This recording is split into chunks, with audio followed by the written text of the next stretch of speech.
you used to say when I try to spit, you can hear the bro. Now they stand up in arenas and fucking tweet the quote. Suddenly I'm getting replies from people who used to ghost. Now they try to raise me a toast, send me their favorite jokes. I went to a party, my biggest hater just gave me notes. You can catch a fade in my city, man. I don't play like I'm pretty. You swaying, you miss me next 2 minutes, you about to float. Body gatekeepers, I break speakers. I spit on your favorite rapper, stop them on their own shit till they hate features. This shit's so gas that they might just make me like 8 sequels. If I spit too fast and they walking off like they Vin Diesel. You want it peak, then you gotta be brave. I'm tired of influences dropping like all of these names. It's the first to 5 like forever. I ain't losing my change. I got advice for all you lames trying to play with me. Listen, no joke.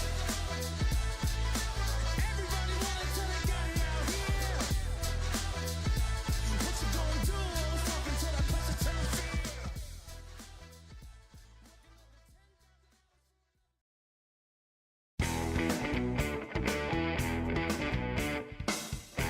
Mike the Ref Maloney, Big Bad Boris on the call here tonight. Let's go! Let's go! Third! Let's go! Super Kid Party! Yeah, pay the money for that. No one. And of course, you gotta get the Coppins.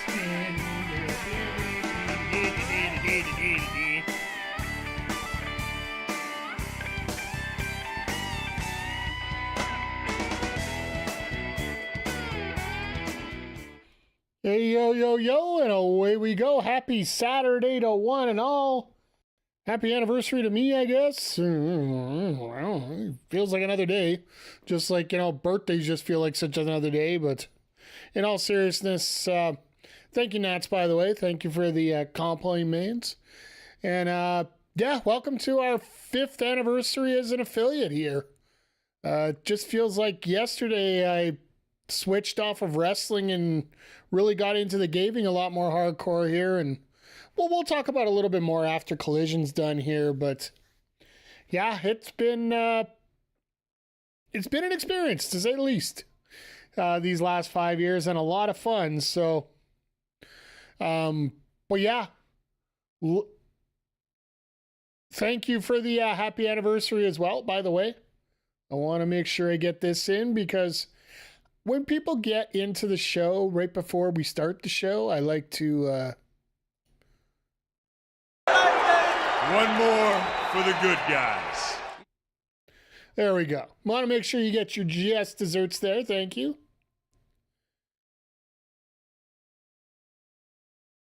Okay, so local promotions having Jay Lethal and Rock and Roll Express. Hey, if you can get a chance to get out, like, anytime you get a chance to go out to an indie show, I highly recommend giving them a try. You're not always going to like everything you see, but I definitely will say that it does feel worthwhile to get out there and at least go check them out. Got to give these guys a try. It's where everything starts. It's where how everything goes to begin with. And yeah, if you got a chance, go. I'd recommend it. Why not? July 19th. It's a week after AEW All In, so everybody's going to be pumped after that show, all in the area. So VCW's a semi-feeder to DPW. That's fair. And there's always going to be a food chain of wrestlers going up and down depending on where you're at, so makes a lot of sense. But yeah, we got a great show tonight, guys and girls. If you guys haven't seen the card yet so far, we're in for a gooder tonight. We're probably going to open up with Jon Moxley versus AR Fox. Non-title, but still, hello. We got the local boy, Swerve Strickland. I was going to say Shane Strickland, but Swerve Strickland taking on Shane Taylor the fact that we get Shane Taylor on our TV is always a bonus. And then we'll have Tony Storm showing up tonight as well.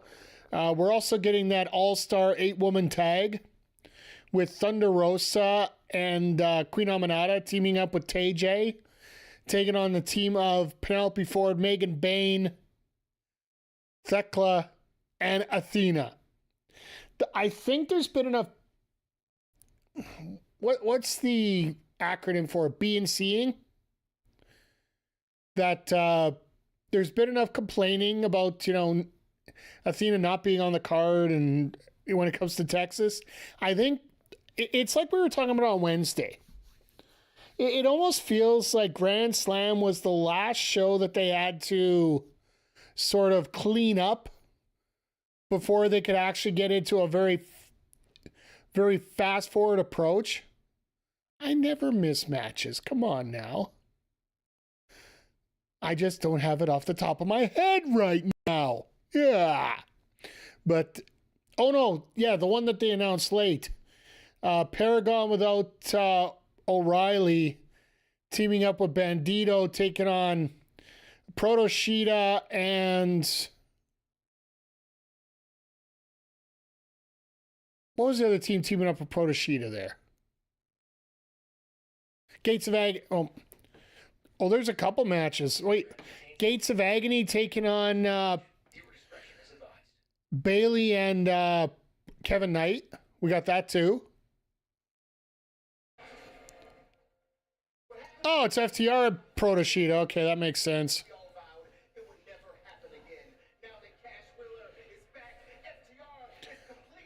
They're in the States, so he's allowed to work again.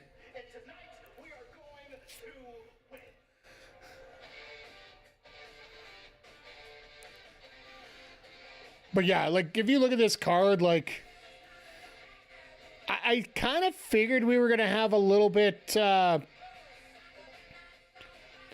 a mixed bag in terms of the roster of who we're going to have tonight for our card. Like, there was going to be some people that are typically on Dynamite, on Collision, just because of the week. Collision's the A show for you. Hey, I'm happy for you. I'm happy that you get to think of it that way. And you know what? It's great that everybody gets to do that.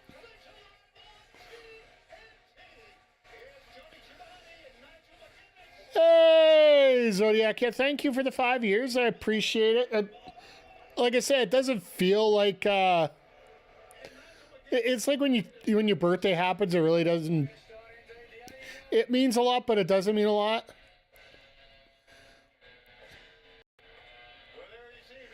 And as I called beginning,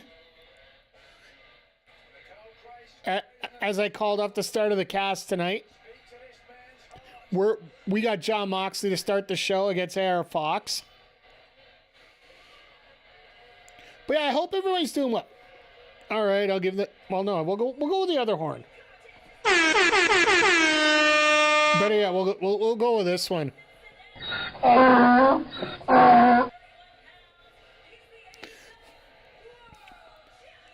I was gonna use that as my band sound. You know, a little donkey there. But yeah, just everything that's going on. Well, by the way, for the record, if you guys are wondering, is it bad that I don't want the Death Rider stand? Not really. It's not. If you understand the storyline, it's not that bad. Congratulations to the... Hey, thank you, Ed. I appreciate it. By the way, no pressure at all, but just letting you guys know if you are interested. Twitch is adding an extra little deal that I can spring anytime for 35% off gifts of 5 subs. I'd be a fool not to bring it up right now. Yeah, it'll be available up until midnight tonight. Midnight my time, so 2 a.m. Eastern. So I want to make sure we got the whole stream tonight. Nothing there for it, but just, if you're at all interested. Well, anyway. Proto Shida sounds like a repackaging of a Hikaru Shida, by the way. Yeah, fair enough. The fact that Shida isn't around either just makes it that much more difficult.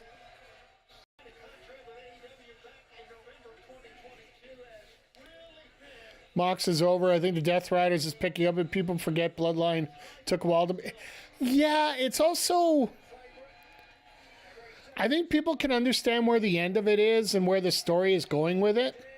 And I think the biggest part about it is the fact that the ending let's face it, unless they're going to transform into something else here,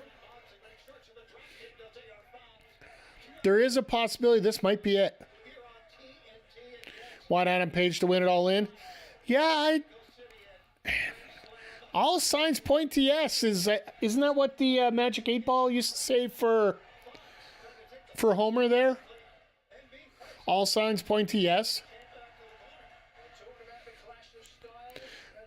But yeah, we're still 3 weeks out yet, so we really don't have much of an idea what we're going to get here, and we still have to let this story finish. Oh, God.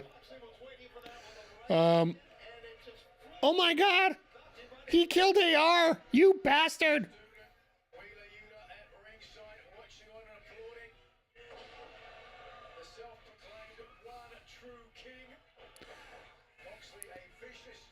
Did AEW just scrap the Christian Cage contract deal? No, he cashed it in. That was the big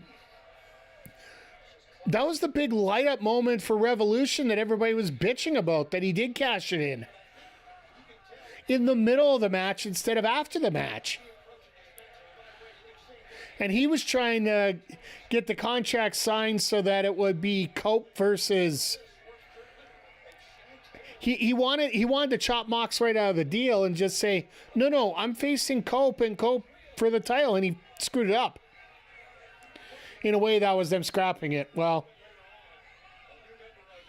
sorry, I had to make sure I got the rim shot back in there for that.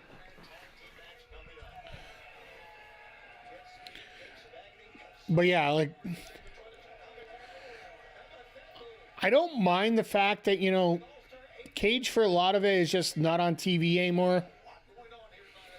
And it almost feels like Cope's not going to be ready for All In. Or there is a possibility. Hear me out here. FTR comes out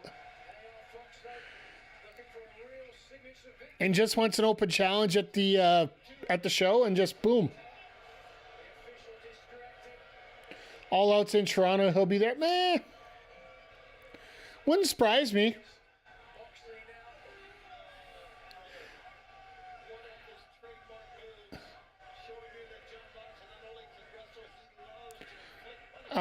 Cope in that last match that he was in, yeah, I think he got his bell rung or something, so they were just taking his time. When you get older, those concussions seem to hurt a little bit more unless you really do have a concrete head.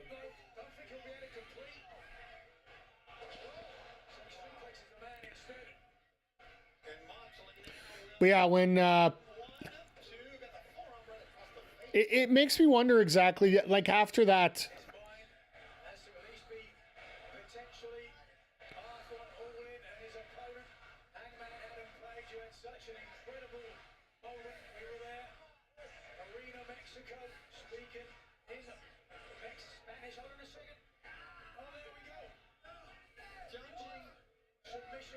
What in the world? He's tying him up in a pretzel here.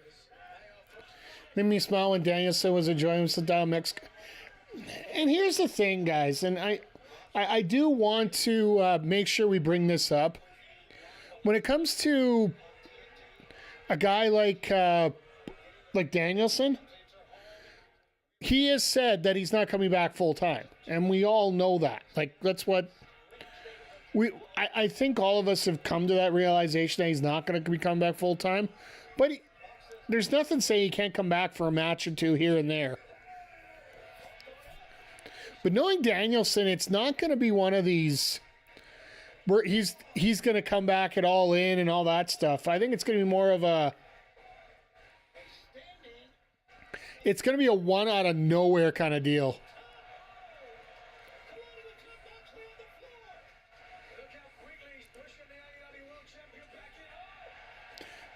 My God, AR got a bigger pop for knocking out Yuta than he did Mox.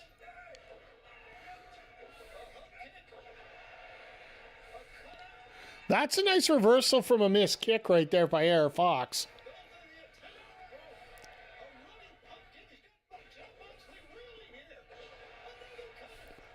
cutters everywhere. And Moxley just says, nope. I love when it just literally turns around and just, yeah, nope. We ain't doing that tonight.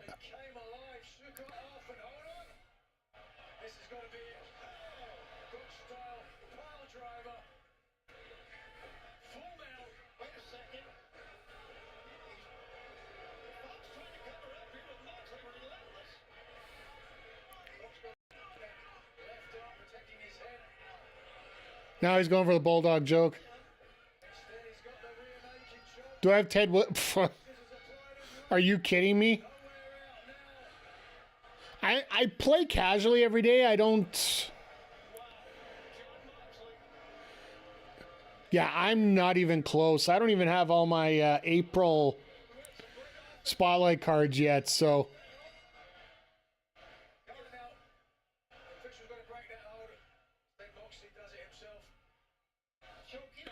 I think the audio guy is getting a little crack cocaine right now.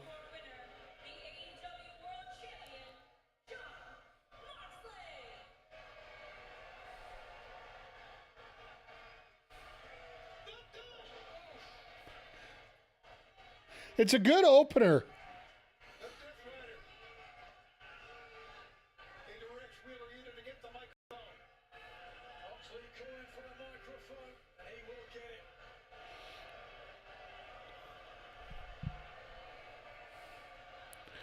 Moxley's like, I ain't moving.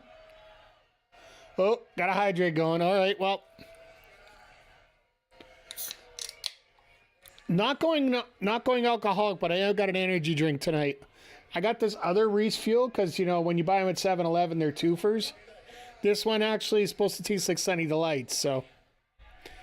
I realize I have 52,000 points. Jesus.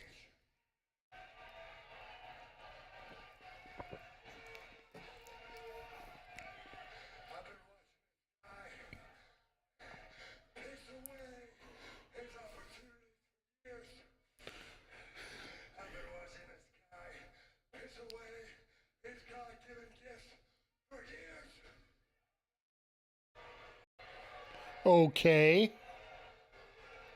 don't have the same patience as you people have for your boy, the Hangman.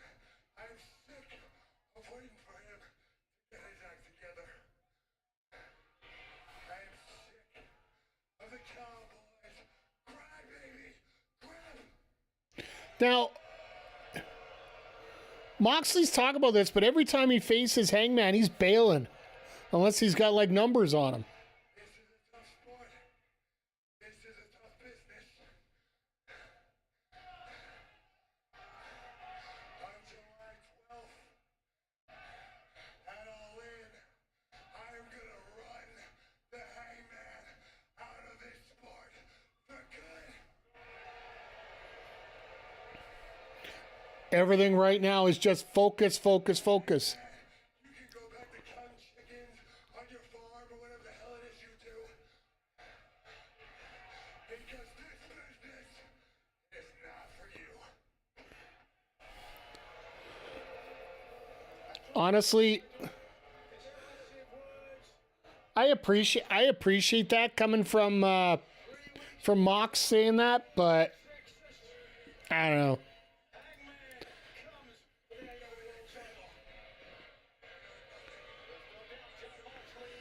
Moxley is trying to make me believe that he's going to win. I don't know.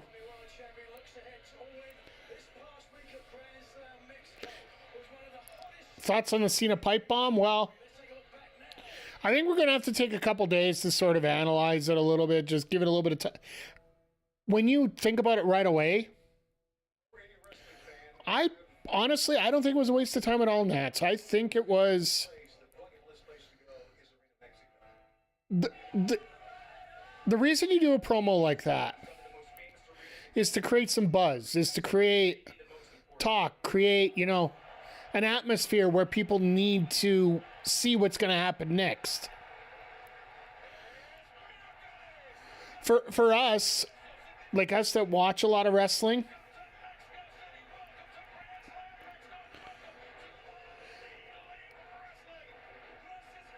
those of us that watch wrestling regularly, we knew what that meant. We knew that everything that was going on with it. We knew the stories behind it. We knew everything that was going to go on. It did have a bit of a bite with us because, you know, it is showing that WWE is willing to pull some of the tricks that Vince refused to pull when he was in charge. So, in a way, it did make an impact that way. For those that aren't following the product like the way we are, I think it did a lot more for them than hurt. That's for sure. I'll get to your thoughts here in a sec, Nats. I know it's long and I got to read it all. I want to make sure I give you the justice of reading all of it as we go. But for casual fans, I think this might have sold them because it gives you the same effect as the pipe bomb did originally for fans at that time. So it's not a nostalgic pop for a lot of those people. The only reason they consider it a nostalgia pop is because the people that were around are telling them that it is a nostalgia pop.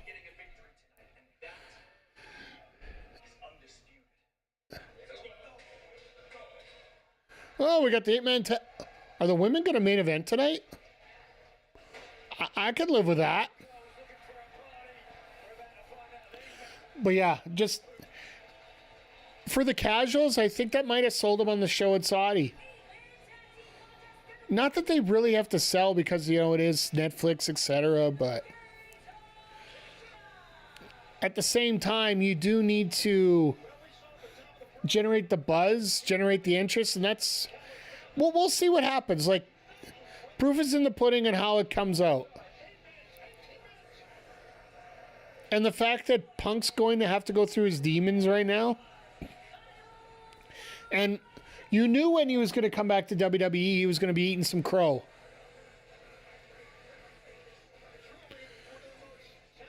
And I'm going to get back to Adam Cole because you know how much I love him. So let me get back to Nats' comment here.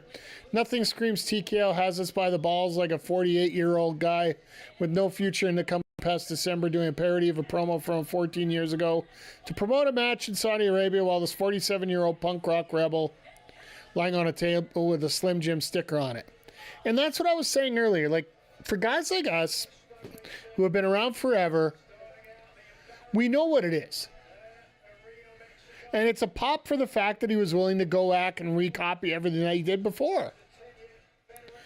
But for somebody who's brand new and experiencing this for the first time, this is a reason you go back onto the WWE YouTube.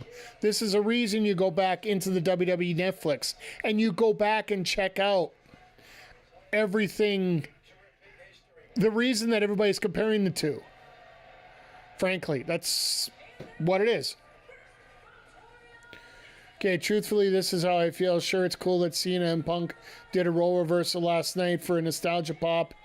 WWE's built on that. I just don't think that knowing it's in Saudi, feud should be revisited now. It should have been later down the line and built up that illusion of, oh my God, Cena's actually... Honestly, Nats, not that I'm watching a ton of it, and I'll be the first to admit I don't watch enough WWE to justify a solid booking idea, but just from somebody watching casually, I think that person you're talking about as, oh God, Cena might walk out with it, that's Cody. That's not Punk. That's not the way we go here. Because even Punk can be that person that can walk out at any time, and a lot of people realize that. But yeah, getting back to Zodiac's comment here, digging out Cole's continuing bailing back. Like, the reputation of Adam Cole is, well, let's face it, the devil gimmick killed him. Just murdered him. Butchered him to death.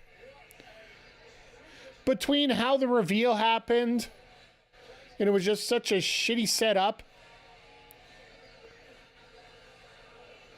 and more importantly, how it ended with essentially MJF just murdering the gimmick. It was either, one or the other here. I'm trying to remember exactly how that whole segment went. MJF just ripped him apart. Of course, if he didn't get injured, it'd be all right. Like, that's the problem with a story like that. If somebody gets hurt,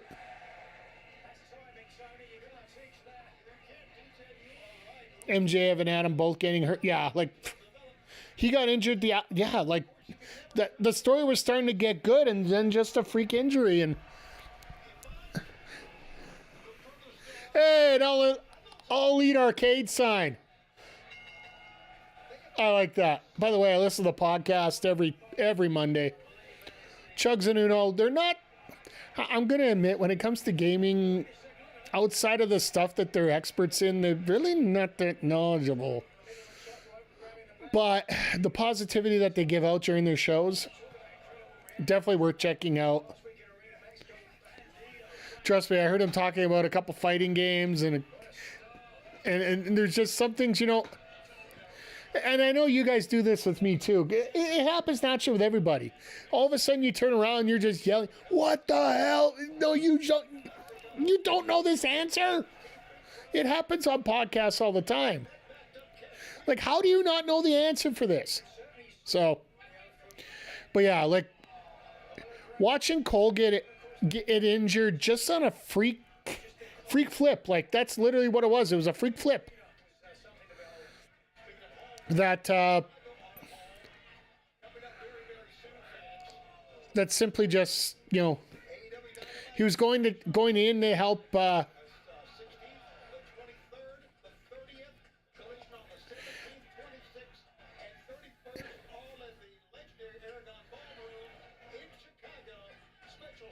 No,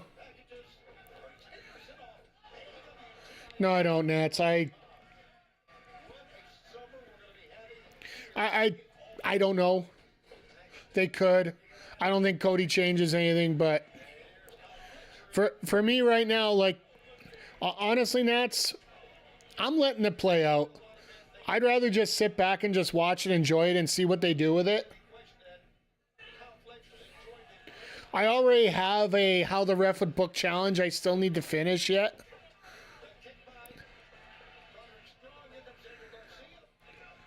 Well, here's the thing. Cena just pulled his own Austin promo last night. One that turned him from a heel to a face. Talk about your Toms, talk about your 316. Austin 316 said, "I just kicked your ass."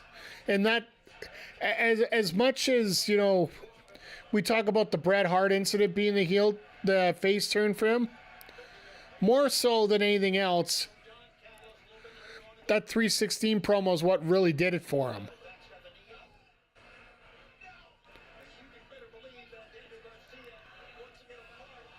And in many ways, this promo tonight, or last night, could have done it for Cena, for many people. You saw the reaction.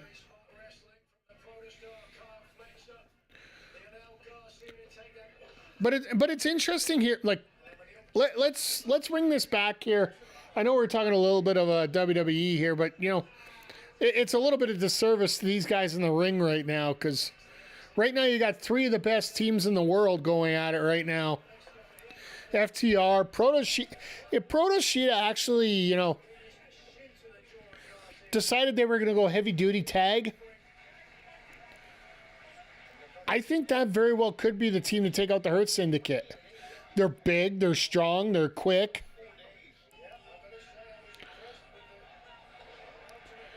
And frankly, Takeshita is one of those guys that looks like he should be getting a major title, if not now, then soon.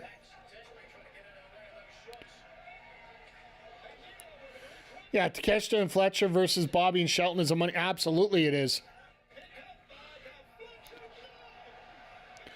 But it looks like now they're going to work on doing while the iron's still hot. They're probably setting up, and I know Zodiac, I think you're the one who brought this up more than anybody else. the fact that it was going to be Colin Takesh or Colin Fletcher.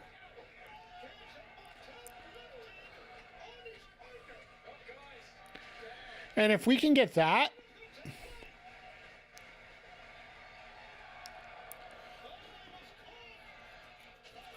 so here's a dumb question for you guys.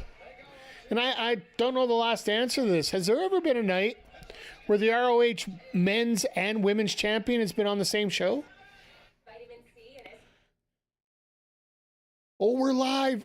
They're actually going to give us picture-in-picture tonight. Let's go. Oh, yeah, baby. Dark, maybe? Yeah, maybe. Well, no, they didn't even have Ring of Honor for most of Dark.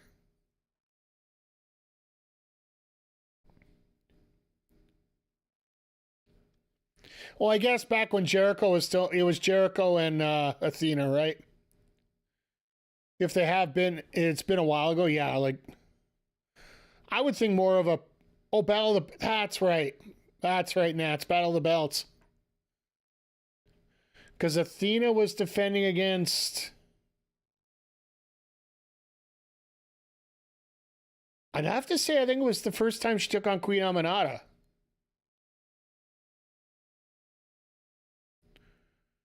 And Jericho was just doing his token, let's get a match through here, or else it was a tag, one or the other. Sorry, it's Jericho. I don't want to. But yeah, just as I'm watching, I'm just. Once again, oh, what the heck? MXM and Taya Valkyrie versus Briscoe, Hologram, and Willow. Let's just... Nope. Let's pull that. I gotta find a way to put those two buttons away from each other. Damn it. Holy crap, that is a win. They just... I love how Tony Khan just randomly puts matches together like that at the end of the night. Like, and that's the thing I was talking to a lot of people about when it came to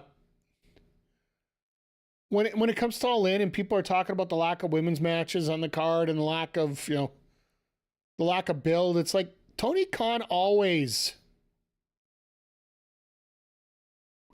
always book like 5 or 6 shows last minute, or 5 or 6 matches last minute.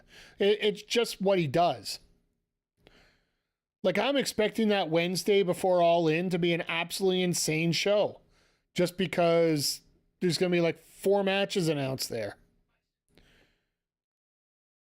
Because remember, in Dallas, just remember that week, we're running Wednesday, Thursday, Saturday for wrestling. So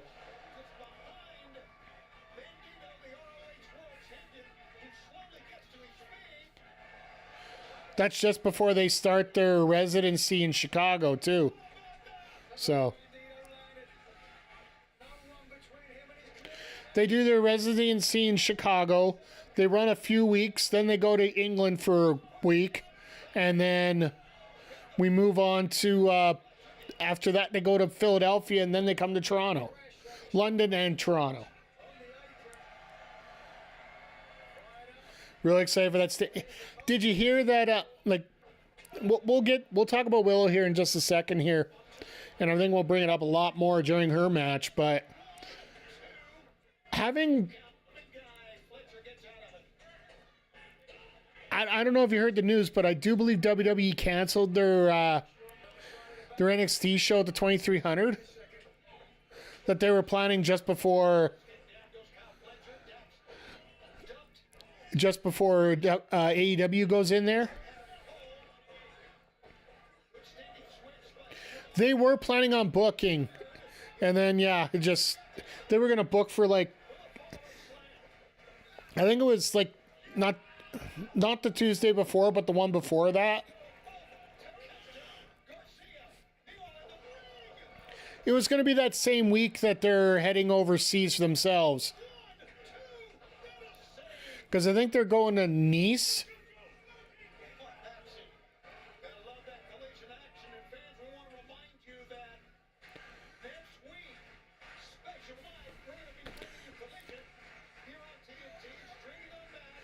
Folks, You were asking why people are asking me for the offline my GM to come back. Next week's the reason why. Damn it. Because we're going Wednesday, Thursday again next week. Which actually makes sense because they do have the pay-per-view or the King of the Ring show, which I know it's afternoon, but still.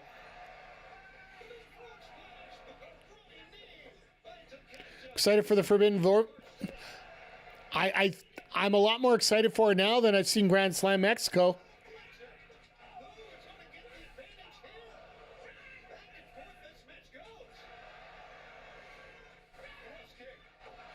Jesus H. Christ, everybody's just going for it here.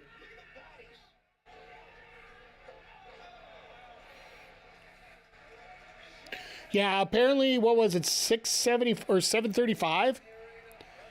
Not including max numbers. Like, under every metric that you can think of, Grand Slam Mexico was good. Like, it was a success. Like, hell, apparently now, oh God, here we go. Line brawl! Line brawl! Yeah, no, 801K, I get that. And here's the thing. This is good for CMLL. This is good for AEW. This is good for wrestling in general, more than anything else.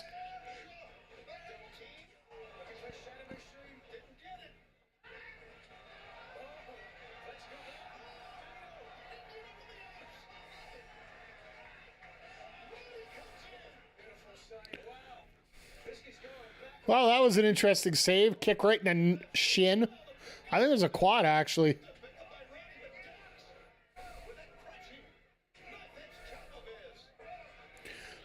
Like I said, we could talk about WWE, but we could even save that for after the show. By the way, tonight's a bit of an open night, folks. I've tentatively... Oh, God. Yeah, no, this is over.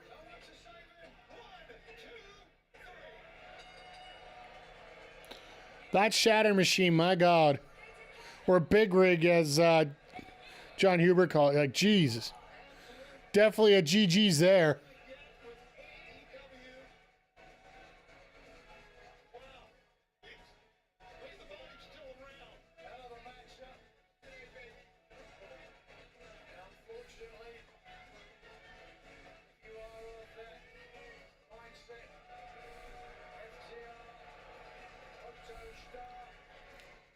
So we got two heels winning so far, and here comes...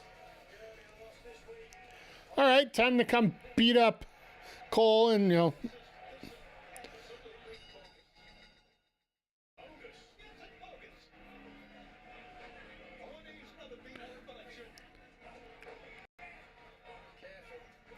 Well, Juice has said he's close to coming back, Nats.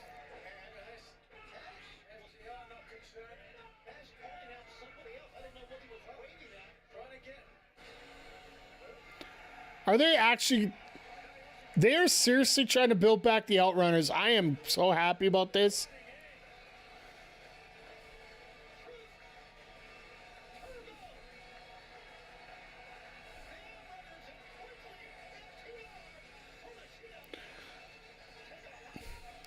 I love this. Like, we want to talk about, you know... So, let's face it. The Outrunners, I hate to say it, I really hate to say it. The Outrunners got absolutely buried in their title match. Like, the way things worked out in that match, it basically was a semi-close match to start, up until they went out of the ring and MVP just told them, look, stop playing with your food. And then it was complete domination. For me, that is what you do. That's what you call an ultimate burial of a team. because it makes it look like there was nothing that your opponent could do to beat you. The only way you could get beaten is beat yourself.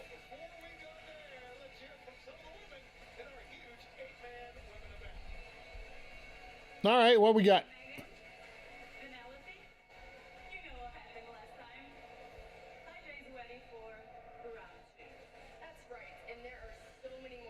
Girls do everything better?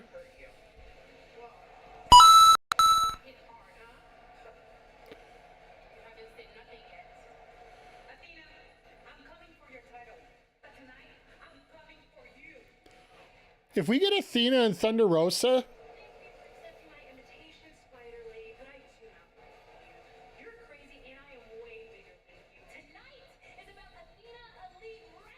I love how I gotta get.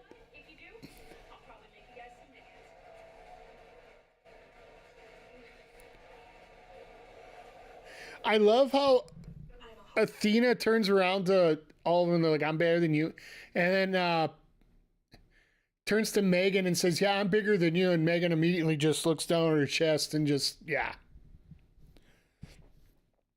Taya's a mother is great. Like, you can just get that glow. Like, you got that utter confidence in yourself that you've worked your way back into shape for it. And just, that is going to be such a fun match. And it looks like we're probably working towards Thunder Rosa versus Athena for the ROH World title at Texas. And for the fact that both of them pretty much run Texas in many ways, I would consider that probably a pretty big win in terms of setting up people there. And it just breaks down to something simple that I really wish that people would understand, and it boggles my mind some days. You notice what's really changed here in AEW in the last year? There's been two things. One, you're getting everybody off the injury list. Like, people are coming back and your roster's getting back to where you think it should be. Number two, and this is the one I'm referring to more so, TK has pretty much been able to book what he wants on the AEW side. I still say his ROH booking's absolutely sad, and maybe the possibility of getting the title off Athena and having her up here and having Thunder Rosa work with a lot of the wrestlers down in ROH instead might be a bonus here. I do think Athena losing to Thunder Rosa will be what ends up happening at All In. Because what they can talk about is one record-setting championship reign ends, and then you go to your main event and you start talking about the undefeated streak of Mercedes Moné. You talk about the number of titles Mercedes Moné has. Like, she has all these accolades up here. Will Toni Storm be the first one to knock Mercedes Moné off her pedestal? We've already seen it once tonight with Thunder Rosa defeating Athena for the Ring of Honor World title. The story writes, that's just the Mercedes Moné Toni Storm match pretty much has itself written, but those little details you could throw in there on top of it.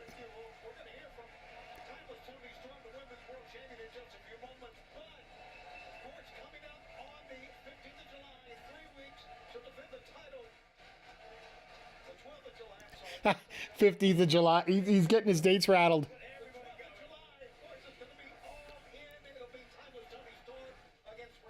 That's NXT night, 15th of July.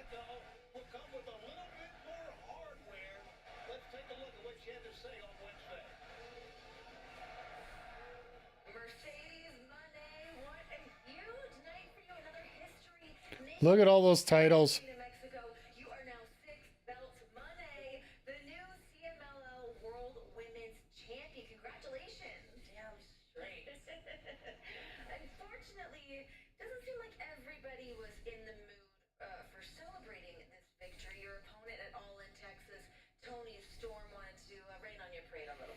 Did you guys see the meme that was put up? Even AEW sent it out. The Sonic rings as the she hit that German suplex as Tony Storm hit that German on her. Texas. See, Tony, you call yourself timeless. Well, I'm iconic. I am 6 Whoa, whoa, whoa, whoa, whoa, whoa, whoa, whoa, whoa, whoa. There's a couple ladies in TNA that will regret her calling herself iconic. And it's almost up. See you in Texas, bitch. Ooh. It's coming up on July 12th. It is in Texas and all in. And we're going to hear from Timeless Tony Storm still to come tonight. Whose house? Well, Swerve. Well, this technically really is Swerve's house tonight. Because I believe Swerve is from Tacoma, which is just outside of Kent. Like, they're not in Seattle tonight as much as they advertise it. I believe it's called Kent, Washington, which is just outside of it.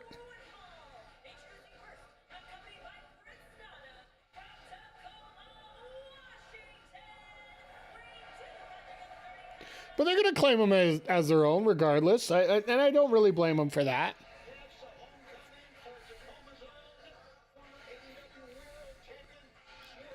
But that visual in Mexico last week, when you got to see during that main event, it's just that back shot from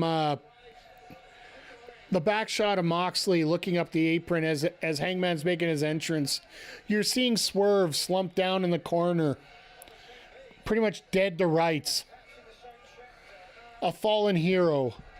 Moxley, the obtrusive villain, standing right over him, smirking and overly happy. Suddenly startled by the music of Hangman Adam Page. And as Hangman comes out, the crowd on its feet, cheering their conquering hero to come down to slay the Ultimate Dragon. Am I getting philosophical or what these days? Whose house?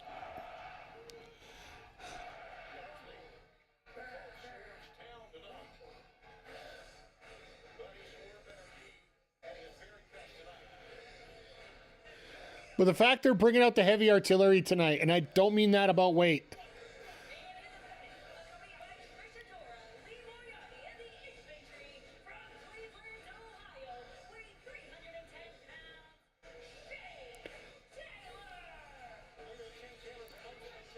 Shane Taylor is a force, and I know that we've talked about him on here.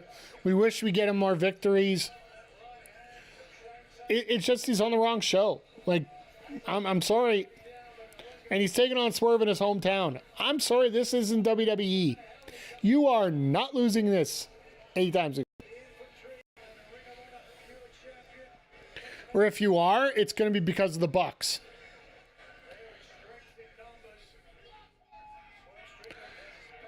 Because I'm wholeheartedly on that streak of, yeah, we're going to get Swerve and Ospreay versus the Bucks.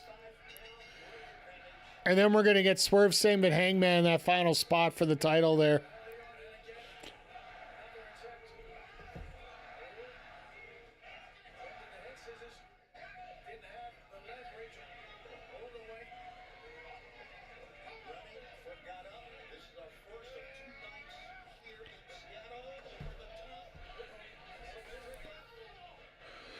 Oh, they're running Wednesday in Seattle too?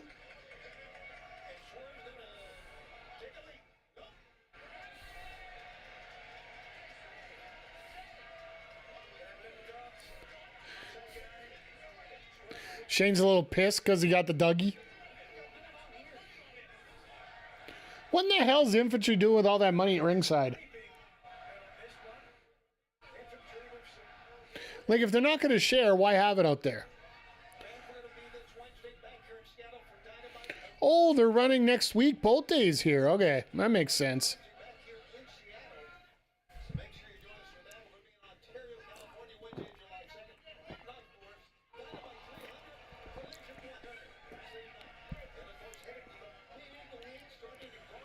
So yeah, the week before they're going to be, I guess they're celebrating a little bit extra too, so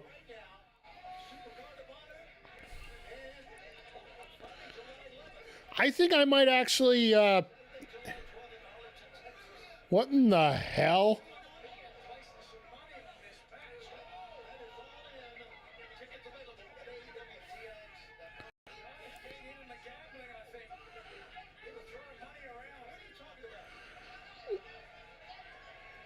Nana's got the money now.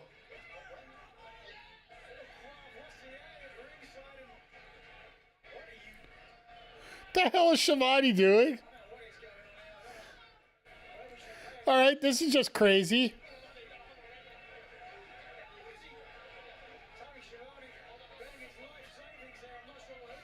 His life savings, I think he pulled out $2.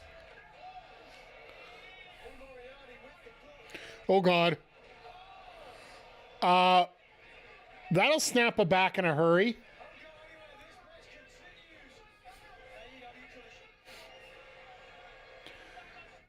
Well, that was a little bit of nuts. I like to know where this gambling thing came from. DraftKings needs to get in on the infantry, maybe. I don't know. I got to admit, that is a little bit funny.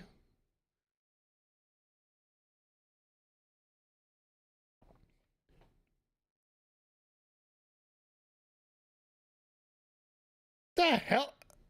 So Nana's got the bottle now. Like I'm sorry, like the big story right now looks like it's outside, not inside.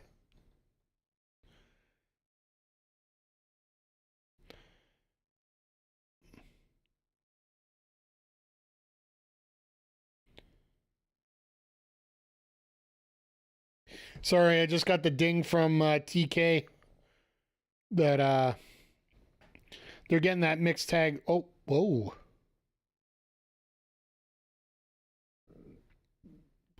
Folks, I'm going to just repost this right now. If you guys are on X, I just reposted a picture from Harley Cameron. From, well, this was an hour ago. Anybody that wants to believe that what she did was a work, don't get me wrong, this could be from another time, but I'm going to go with the fact that this legit is coming out now. It looks like Harley legit got her face busted open when she went on the trip because she just got out of surgery. Either that or she was planning the surgery anyway. I would not put that past her.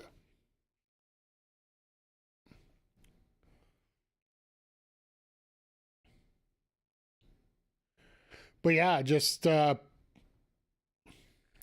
best wishes on a recovery. That's for damn sure. It could all be fake and she just could be coming out with a mask just to, you know,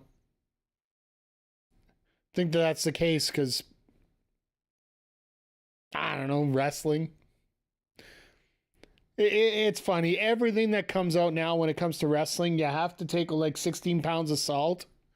Because you could take it with like a grain of salt or whatnot, but you gotta be a very skeptical on everything that comes out.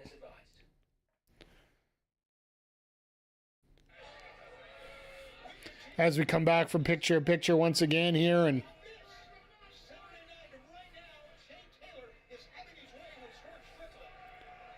oh, look out here.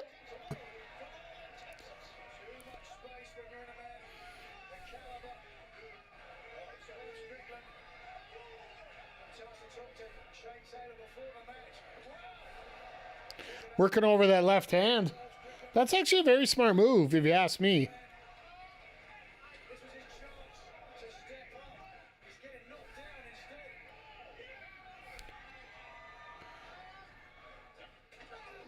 The Shining Wizard right across the face.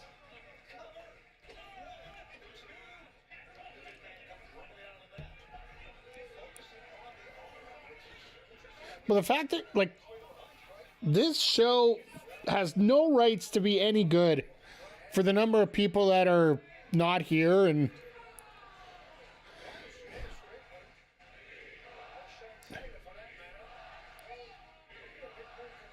oh my God, we got a Defy chant going on. Let's go.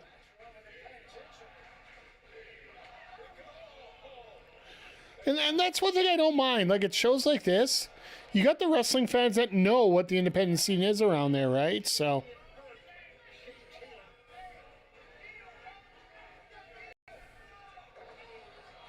Oh, nice.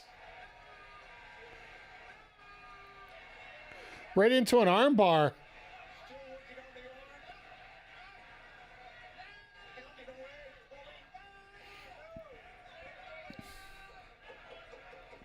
Now he's just ripping the hand apart.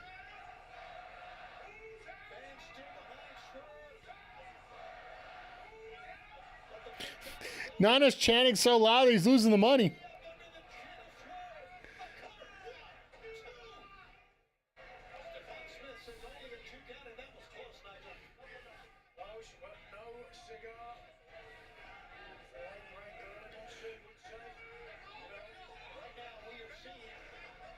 Bet it all right now.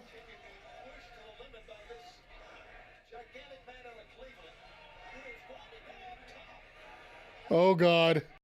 Shane is athletic. He's hell athletic. I will give him that. But this is not going to be good news.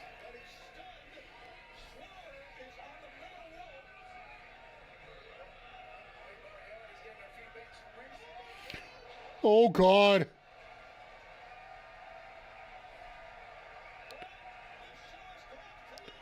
Samoan drop out of nowhere. Nana's going to be making some money outside the ring there. Uh-oh, look out.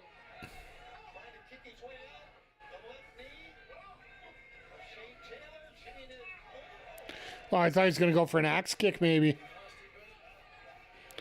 No, no, no, no, no, no, no. That's going to be awkward AF. That's got to suck. There's nowhere for Swerve to go there except right on top of Taylor.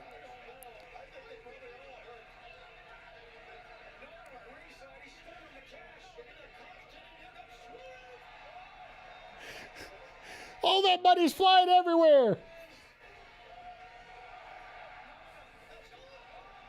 House call. Good night. Nana, what are you doing? You see the money just flying everywhere?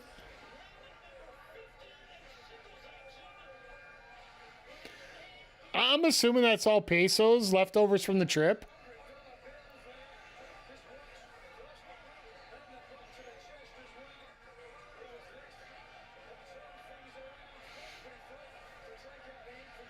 You think Nana'd be smart enough to bring a wallet? Or a bag? Or something?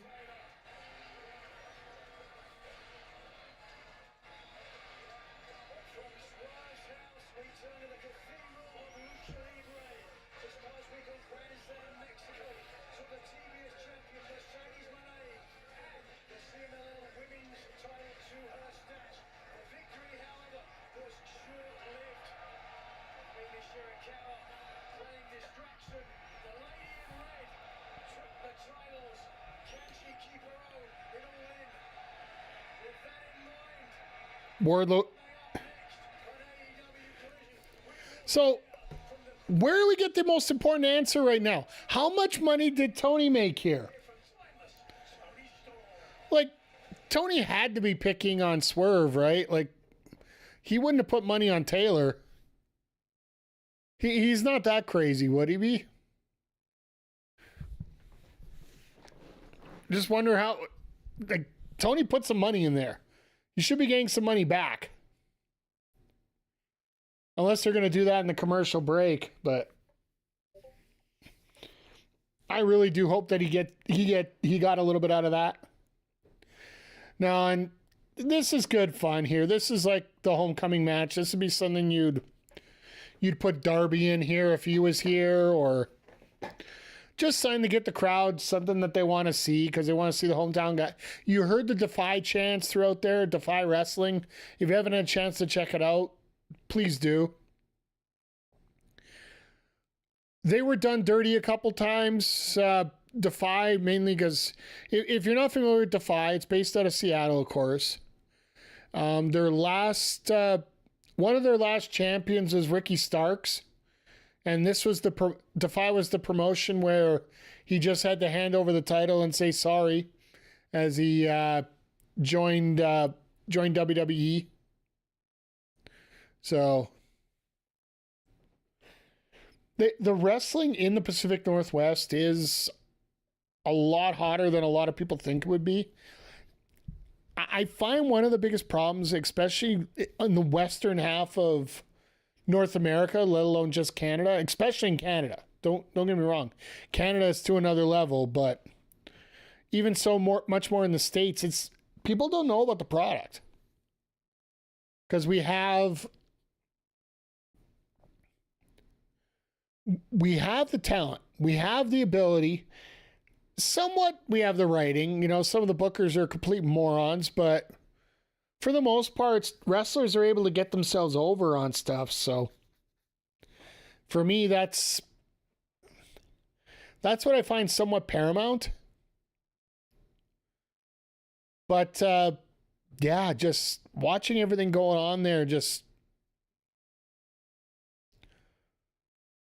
it makes you think, it makes you wonder, it makes you possibly, you know, it's all about getting things put together and making things grow. And once again, I'll talk a little bit more about that after the break here tonight. For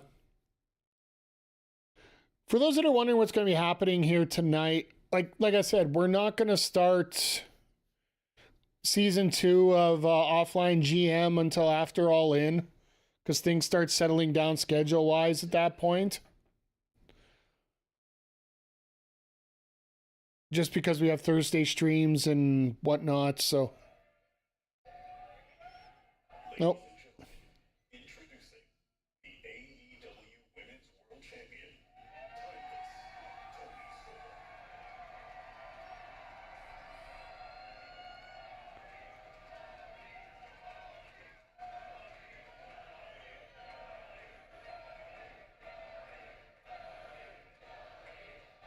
She looks like Kim Basinger in many ways right there. Just when she looked up.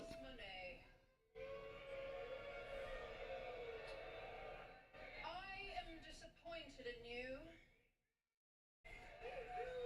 3 weeks ago, you shook my hand and said we would have the biggest women's match of all time. Uh-huh. And since then, you have been eating steak, playing on your telephone, and trying to kiss me.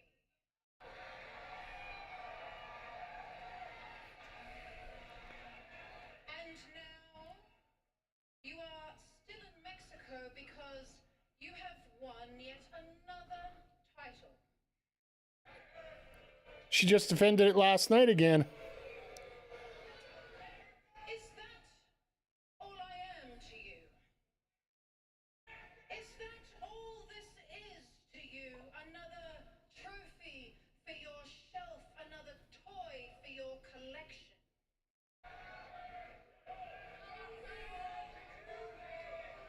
Now, I want to say this as nicely as possible. Mercedes, I am not some other. Wow. I am timeless, Tony Storm. I am the AEW Women's World Champion. There is so much goddamn hype coming up over this match. And if you make one false move, I am going to eat you alive. And the thing is, Mercedes won't make the mistake. That's the same thing Samoa Joe talks about.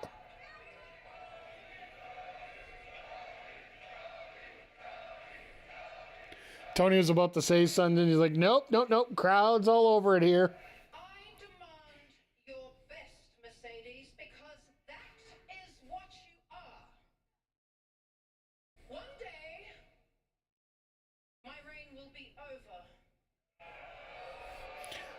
No! Crowd's like, no, no, she's quitting, no! There is nobody more deserving than you.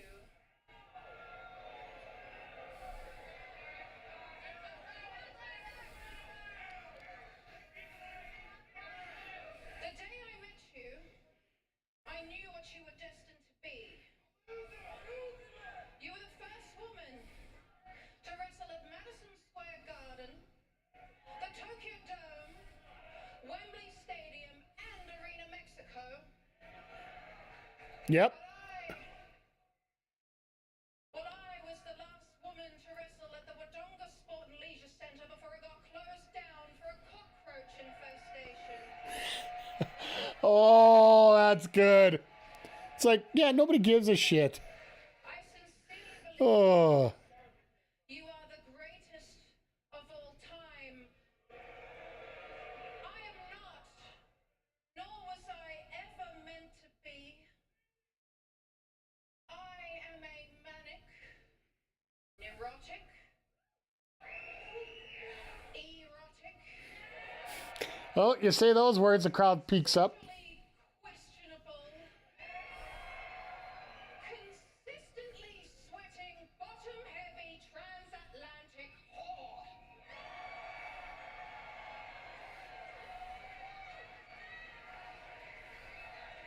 How long did it take her to come up with that one? My God, some of these promos are just simply brilliant.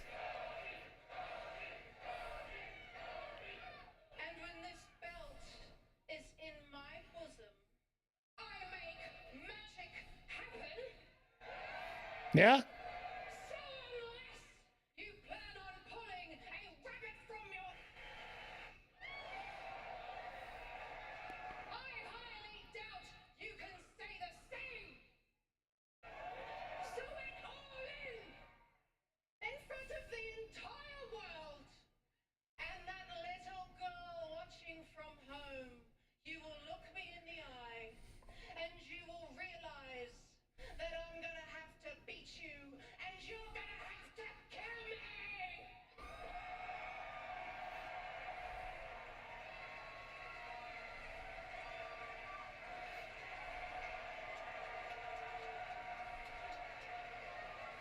No music. Sound guy's a moron. Just fade to black. Some things are beyond description. One thing I do know, what the match is going to be on July I still feel that there is a way, and it seems like it's heading that way, that this is supposed to be the main event coming up on the 12th, and I'd love to see it. We're just 3 weeks away. election and tie about one of another job at the conglomeration. Well, the conglomeration we understand as a new man. And here he comes right now. Word of the day is Mayan. So they're not even showing the Mark Briscoe promo to set this up. Shameful. Shameful, AEW.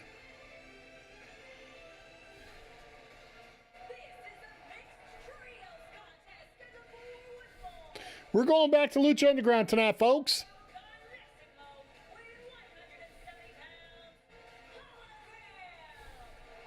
who is 4 million pesos richer after winning the four-way match over Ricochet, Mascara Dorada, and Io Rush. And there's your fire up music right there.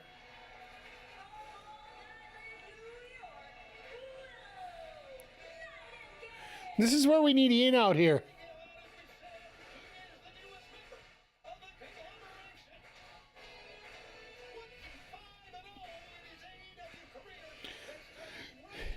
How can you ever be sad having Willow out there? Willow just finds a way to brighten your day.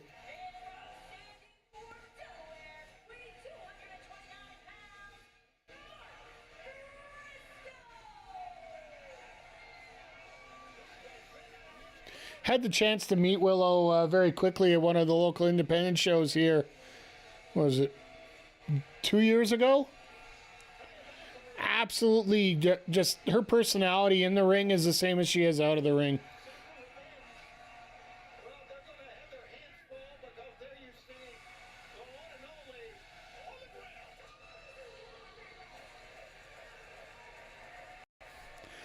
I love how Johnny has to stay outside and just hang out.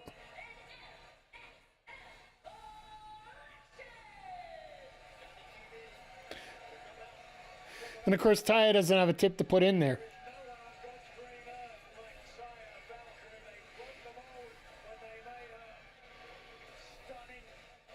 Surprised Taya didn't get a match in one of those 3 shows. Actually, no, I'm not, because she worked AAA. So that's one thing a lot of people don't realize. If you've worked AAA recently in the States, or in Mexico, sorry, the promoter for CMLL really did not want you to be a part of the show. It's an old school feud.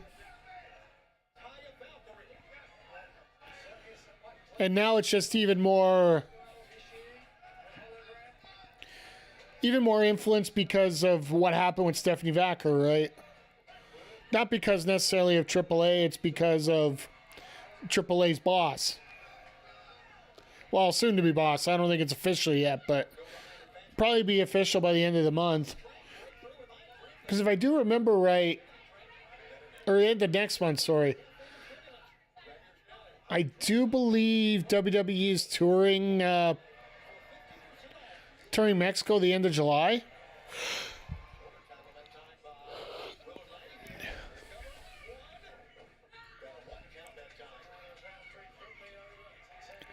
Oh, big tag, big tag.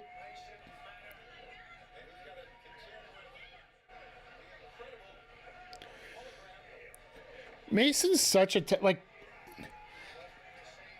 you know, you got all the goofiness as all you want there, but Mason is always been a great wrestler. He's great on the mic.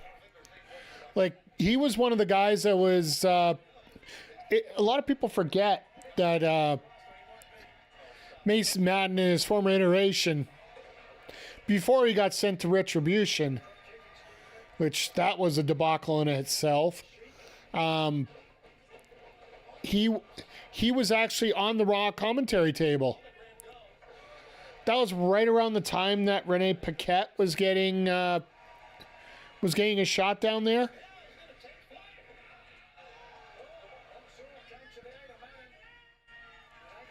Monster eats the bullet. All right, that's gotta suck.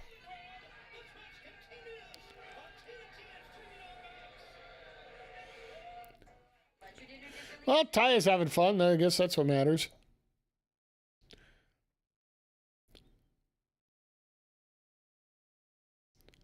So are they actually going to let Hologram lose a match? Like, I think Hologram's won every single match that he's been involved in.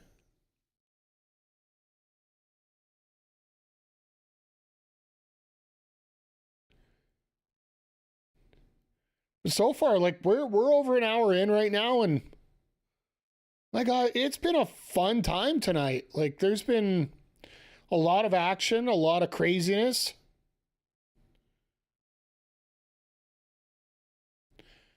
Willow's a perfect long-term story for her to best Monet. I wonder about that. I really do. Now, here's the question. Say Monet wins the title on at All In. Say she gets 7 belts. She's like she's gonna have to defend both the TBS and the world title. Which title are you talking about there, Nats? Because I'm thinking almost you could go Athena for the TBS and Willow for the world title. Willow was the last female to beat Monet, and yeah, like. And here's the fun fact about this. In AEW, that win in New Japan, while it doesn't account for the AEW records, they sure as hell are not afraid to bring that up in commentary. Because a lot of people will just up and forget about it at times, right? So I think it's a little too early to speculate exactly what's going to happen there, but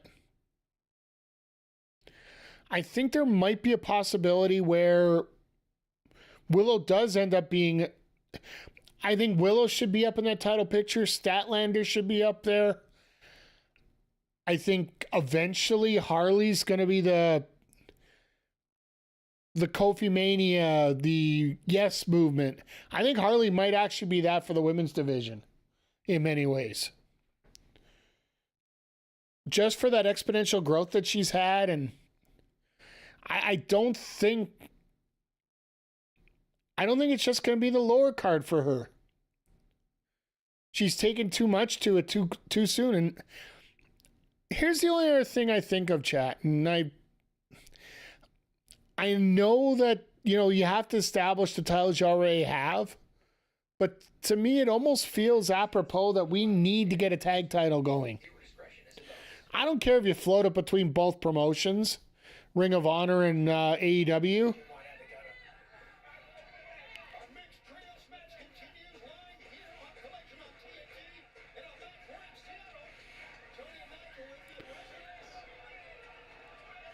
Oh, this is going to suck. Oh.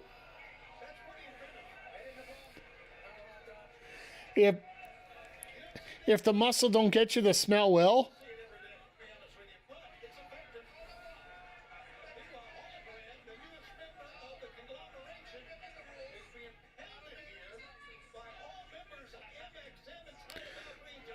Actually, Johnny, you are breaking the rules. You're actually sitting up on the apron.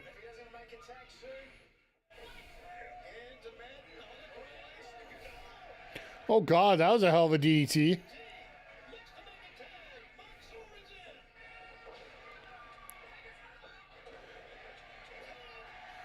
Turning off socials for a while? Uh-oh. Did something happen that I didn't know about?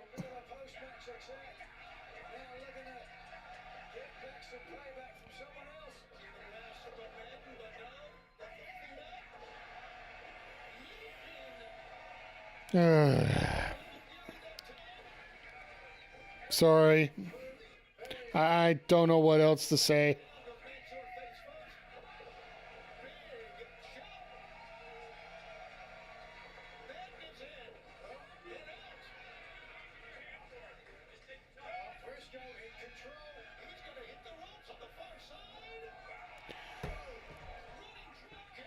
Yeah, Zodiac, and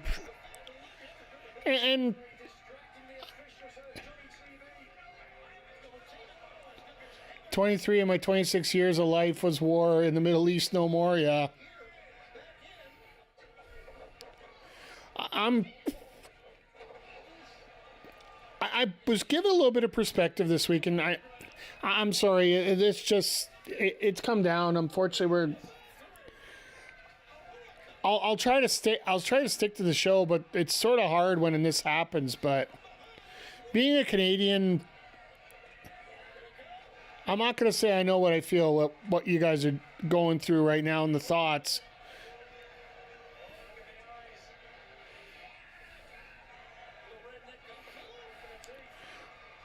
Sorry, I'm just watching this here. There might be I just thought about this right now. You ever get conscription? We could run out of wrestling.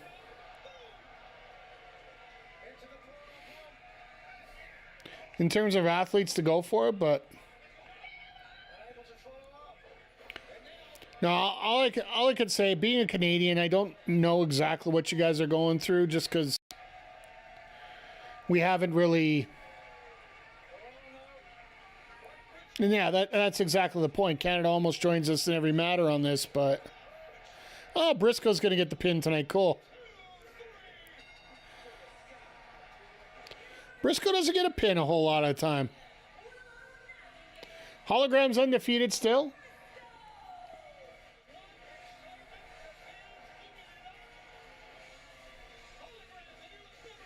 The only reason I get very passionate about stuff from Hollowberg, let's not you get into that. I don't want to talk about future world champion Bill Goldberg at this point. We only got 3 more weeks to wait for that to happen. Are we really going to do this every single week? Everyone loves Solo. But when was the last time I wrestled? Is it going to be in that all-star Go. Didn't think so. So if you think I'm going to stand here and talk about how important everyone else is, you're dead wrong, Lexi. Oh, Wheeler looking like Shaggy even more now. You shut your grimy little mouth, Yuta. I know who you are, and I know what this is. And if you think I want any part of it, then you better get out of my face. All right, Chris.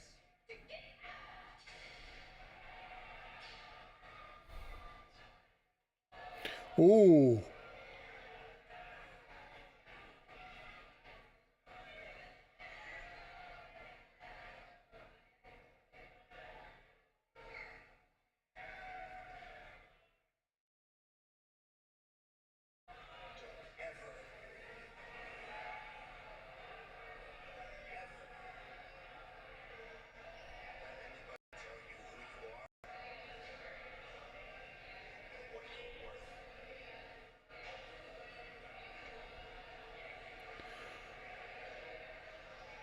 What in the...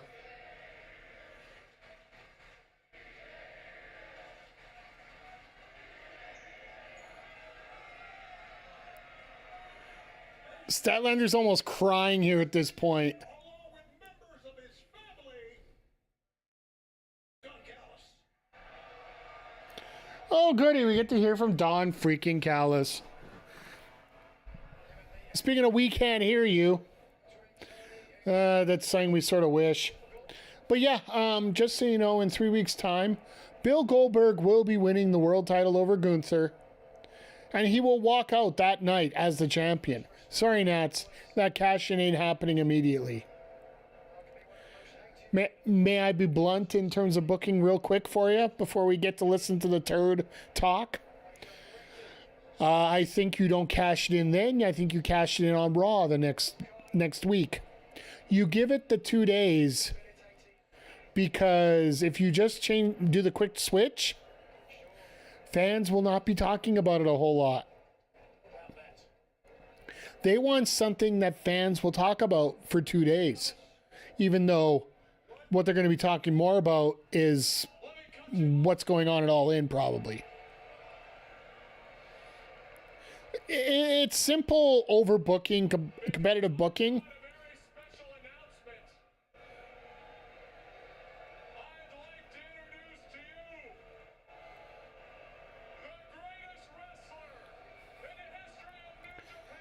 Something about Goldberg makes me think that he specifically will not be winning in a Middle Eastern country given the world events. It almost makes me wonder what's going to happen next week.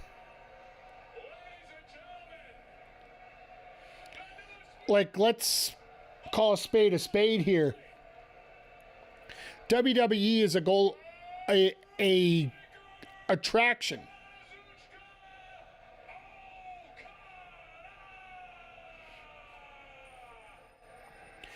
And the fact that you have that in this state right now, oh no, no, more than anything else, TKO is a carny company. They won't cancel. When it comes to companies like this, I don't think they really understand what's at stake right now. And we're in unknown territory. Let's just put it straight up here.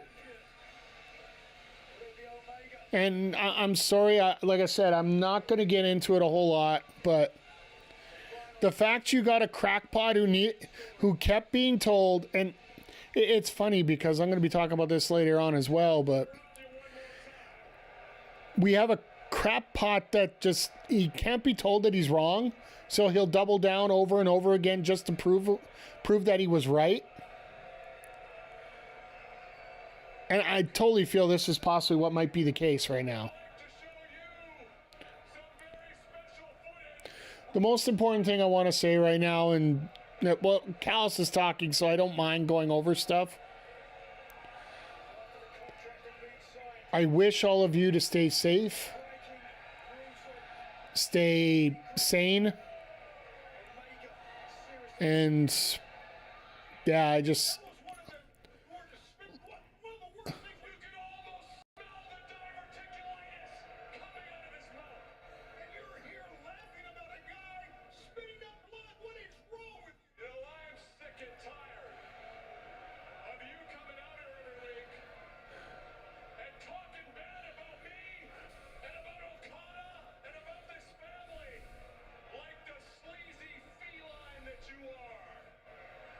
Sleazy feline. But I'm here, we're here to talk about Kenny Omega.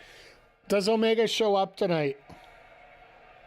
Kenny, how does it feel to know that your greatest opponent, Okada, and the man who knows all your weaknesses, Don Callis, have teamed up against you? I'm feeling that Omega might show up next week. I know, Kenny, If he doesn't show up tonight, he'll show up next week.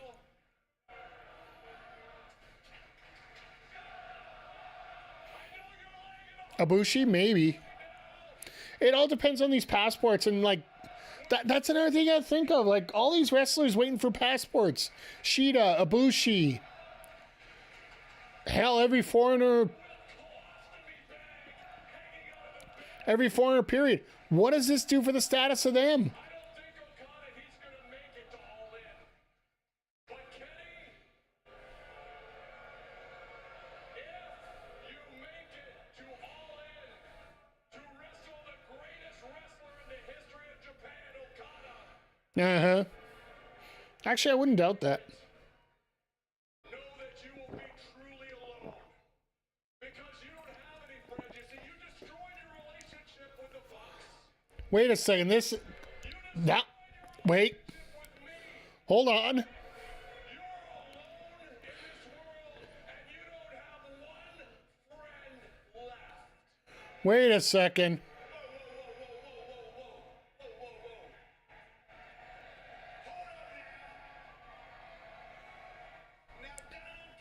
All right. Well, we got Briscoe for one. You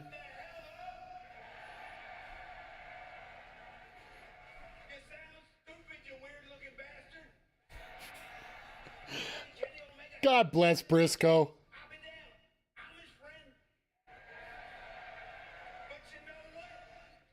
I'm not his only friend. Please. Oh my God. He's here. He's here. Let's go. You called it, Nats. Ibushi got his passport. Let's go.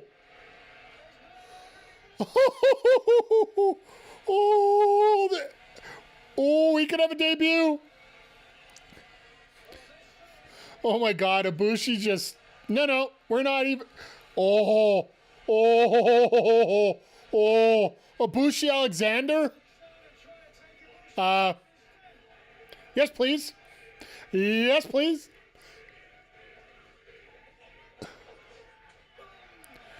Damn. Oh, Ibushi Okada. What's that phrase? God bless JR. Business has just picked up. Oh.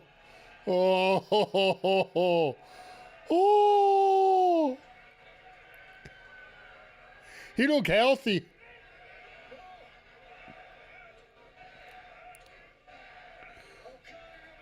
I wonder if you get this match before All In. Do we actually get this match, or do we get...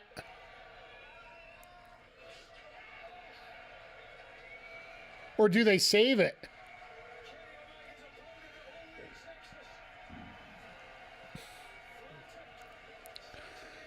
Well, Omega ain't here, but we got the next best thing. Let's go! He even deserves one of these. Oh, yeah!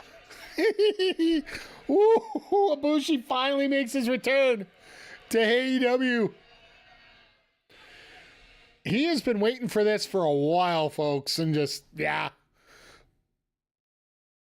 Irrespective of Ishii, yeah, like, when in doubt, break glass, bring Ishii out.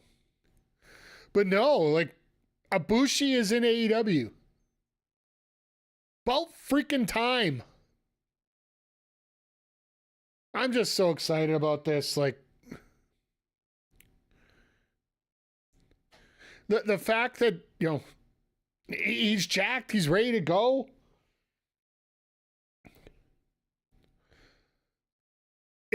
It's exciting. It's the fact that we get to see one of the best wrestlers in the world. And yeah, the Golden Lovers will be back, but hey, McGee, thank you for the 5 years. Appreciate it.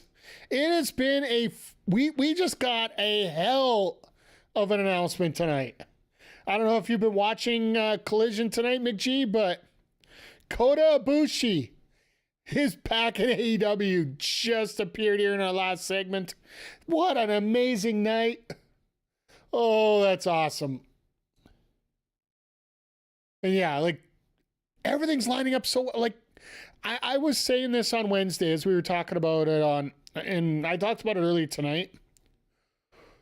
When it comes to wrestling, when it comes specifically to AEW, Grand Slam was being treated as one of those PLE shows, right? One of the premium live events, one of the main shows as we're going through it.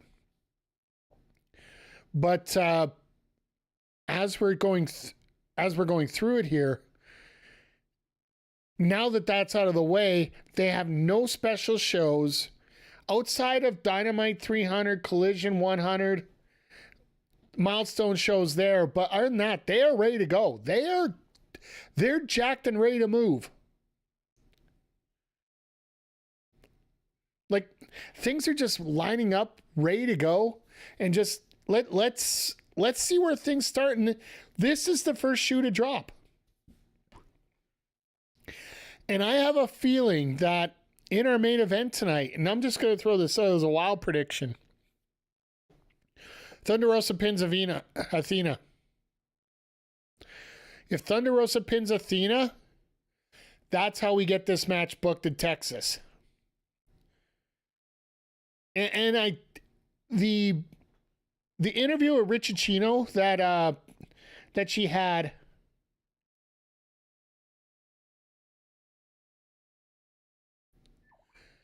I'm just seeing comments in here. Richard Chino had an interview with Athena. Hell? All right, we just had a random brawl show up during the commercial break. I'll get back to that in a second here.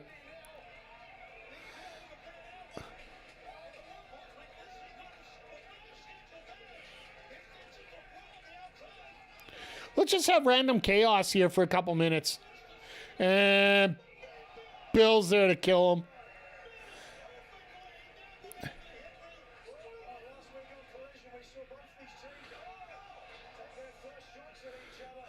And we're just, I love the fact that it's not the Death Riders, but we have random violence going on here. Just pure random violence.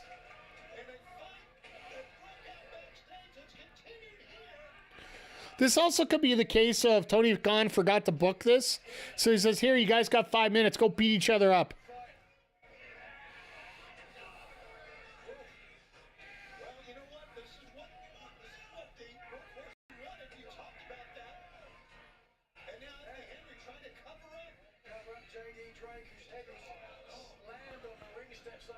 Like JD Drake's probably got, oh, he's bleeding.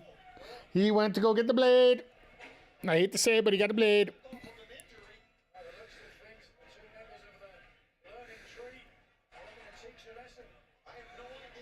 Oh, God, Henry. Anthony Henry's about dead.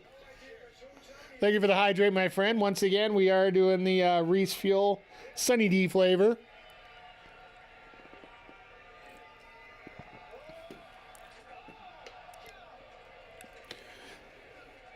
Mandatory learning tree hydrate, fair enough. Mandatory. What the hell was that? Even though it deserves it.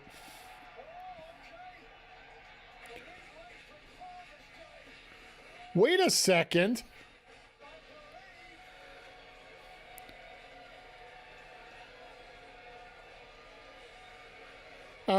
Something doesn't add up here, really.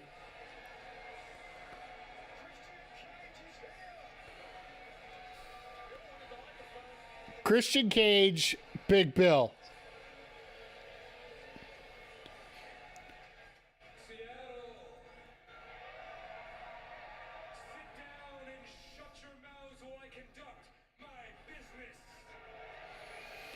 So that means stand up would be a lot louder, right? Come on, Seattle. You know it, I know it. The only two good things ever come out of the state of Washington are the matriarch and my son Nick. So again, show us some damn respect. Well, I guess Nick is at home there, so maybe next week they're going to have a title match. For YouTube, listen, I like a good backstage brawl as much as the next person, but when it spills out to the arena and eats up my airtime, then I have a real problem with it. Ooh. When I was coming out here to make a huge announcement. But come to think of it, you might want to stand there and listen with the rest of these sweat hogs, Sweat hogs. because it's going to be a pretty damn good one. Even Chase cutting himself up here. Now, it's no secret, the last couple months, my son Nick has been wrestling at a godlike pace.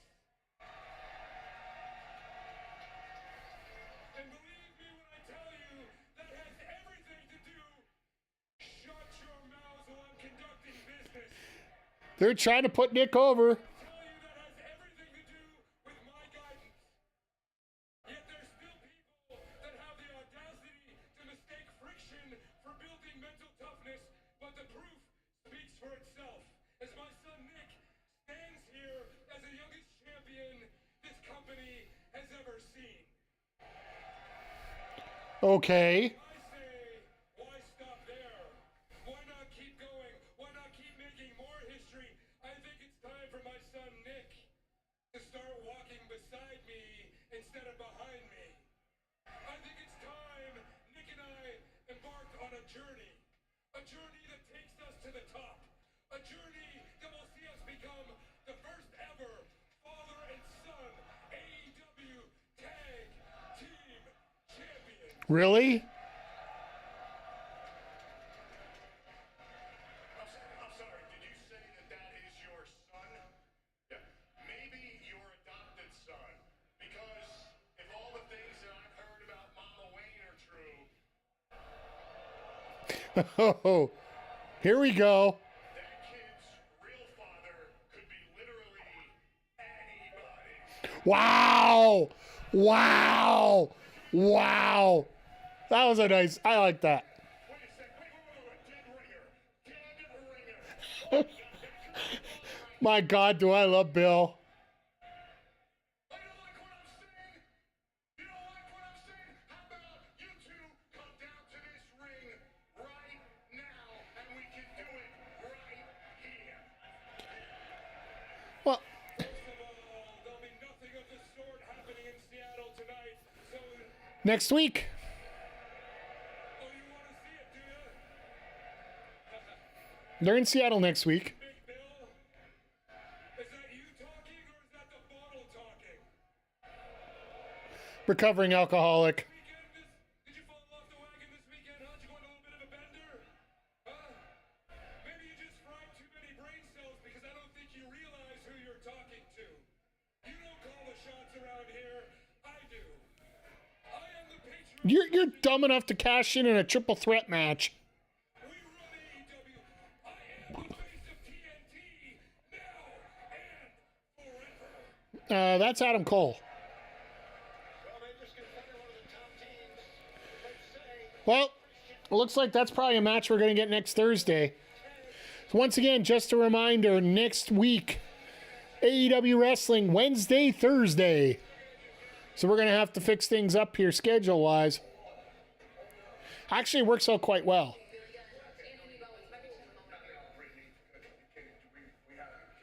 Brittany? It's going to be a little bit of a struggle. I know you've been struggling with this. I get it. You are supposed to be helping me. Every week you're supposed to be helping me get better. Do you want me to turn into Max Caster? Dude, I got kicked in the face. Please kick me in the face and give me on the face. That's not. We need to get our act together quick. Because I am the pride of professional wrestling. I need to climb the ladder in this company. And I need to win. Wow. I know that. Are we getting a heel turn out of Bowens? Oh, goody. Oh, by the way, did you see the new Ricochet shirt that's out now? I do believe it's called End Bald Hate. I might actually consider picking that one up just because it's so damn funny.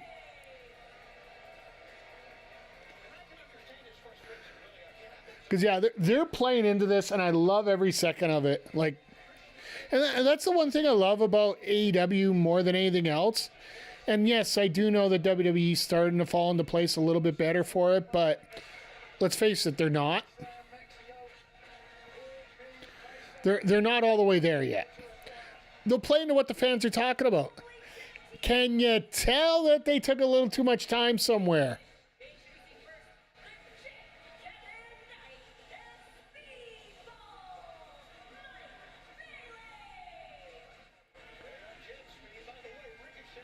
See, the problem I have here is if they want to speed this up, should have done Ricochet's entrance while they were doing the promo for Anthony Bowens there.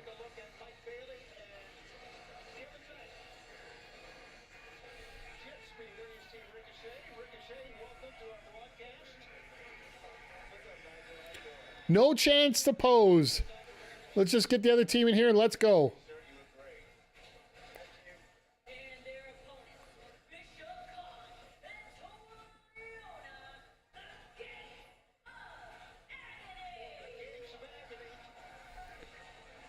Three and 2 record. All right, that's not bad. I thought it was actually a lot worse, to be honest. But I guess they're getting a few already in the ring matches to sort of justify that, but...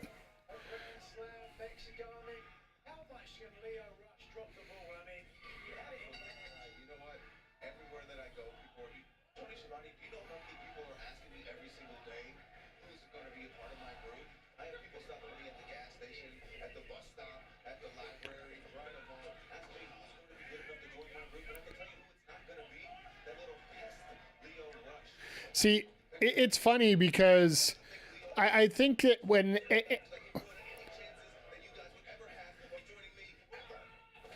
Oh, you know what, guys and girls, like, with everything going on tonight, just, remember, be very patient for the next few days because there's going to be a lot of feelings coming down. There's going to be a lot of, a lot of crazy stuff, and I know, so... I'm trying to be as, don't want to talk a whole lot about it, but at the same time, it's there. Just learn to be supportive, learn to be patient. That's one of the biggest things right now.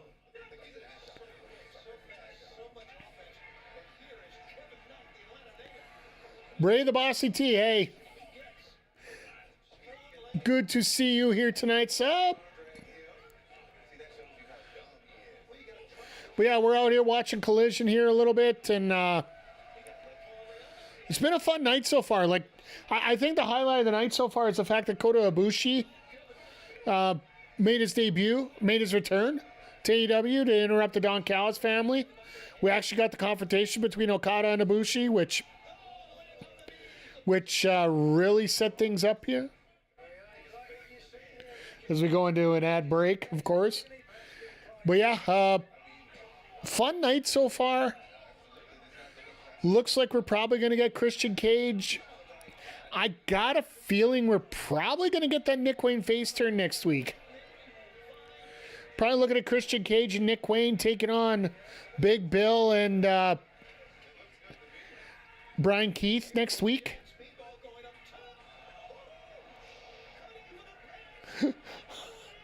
You gotta love it when Shivani's like, oh shit, what a shot.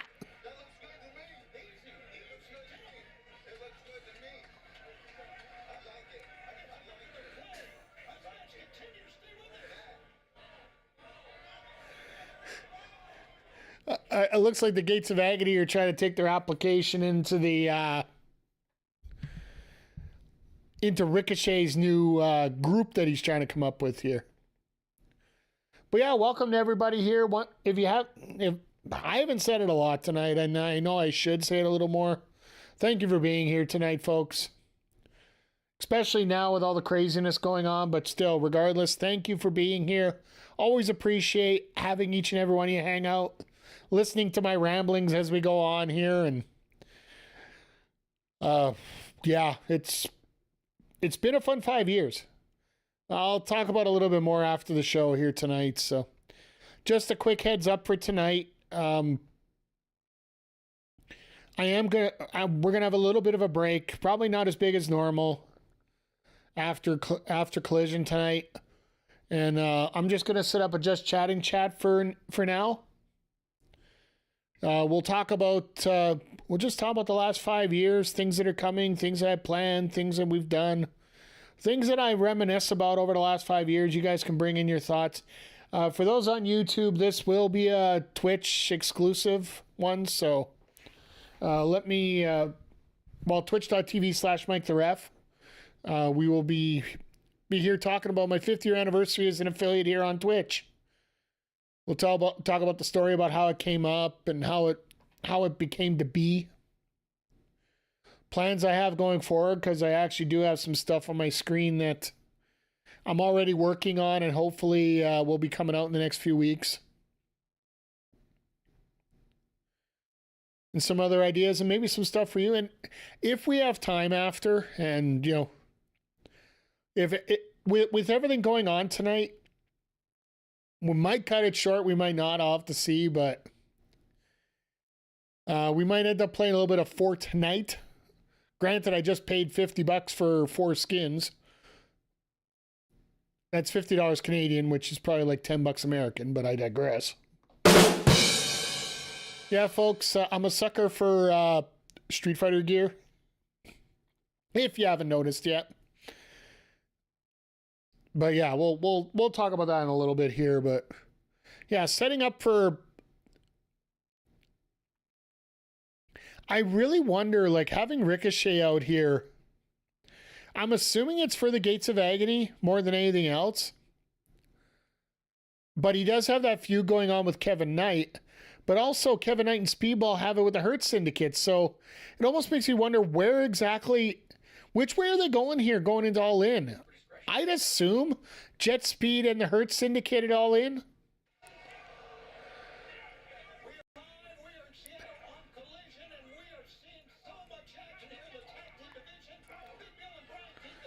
I would assume that would be probably the way to go.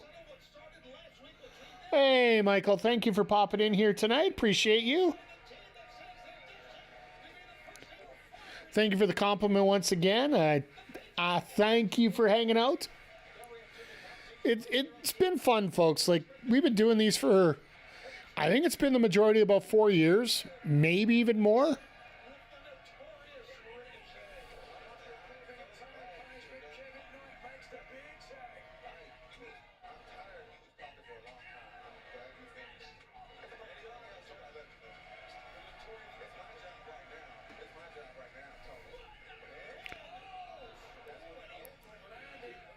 Speedball just rolled up on an ankle there. That's not good.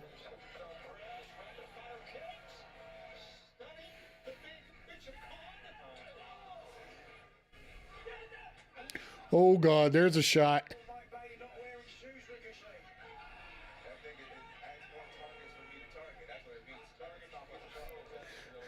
8 more targets, the extra toes involved, right? Oh, God.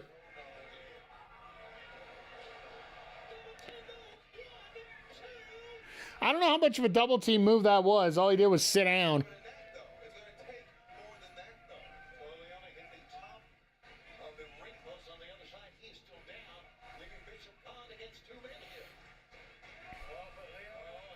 Yeah, but the thing is, Tua Leona, he's got, if he hits his head on there, it ain't gonna matter.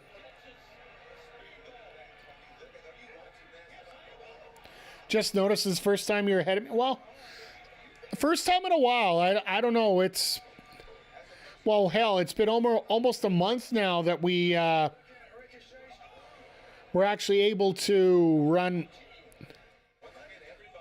actually on TV on a Saturday. That isn't a pay-per-view. And we're not doing it again next week because Collision is on Thursday.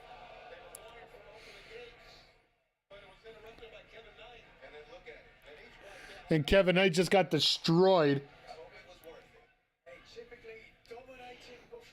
But yeah, that's typically why I try to not say too much about stuff.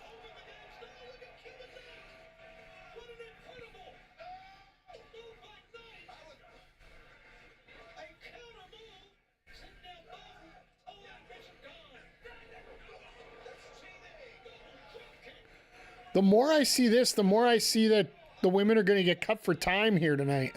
Either that or we're going way over.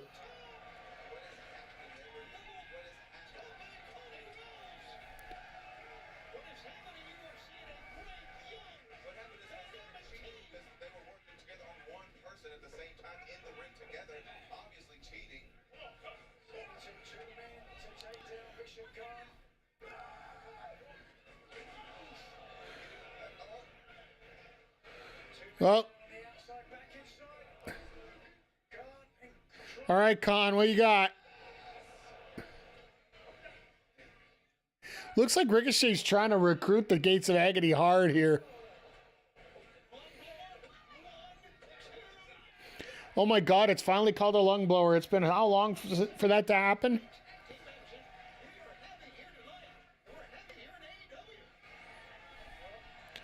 I'm surprised this is going as long as it is. Just because we still have that main event to go yet. Yeah, you're done. Tag, destroy.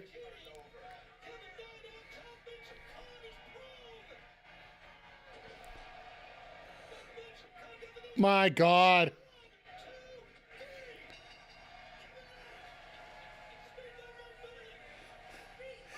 Shivani called it. They got the knees up. Oh, my. Come on, Shivani. Well, I guess he isn't told the finishes, right? So. We are about to hit the last commercial.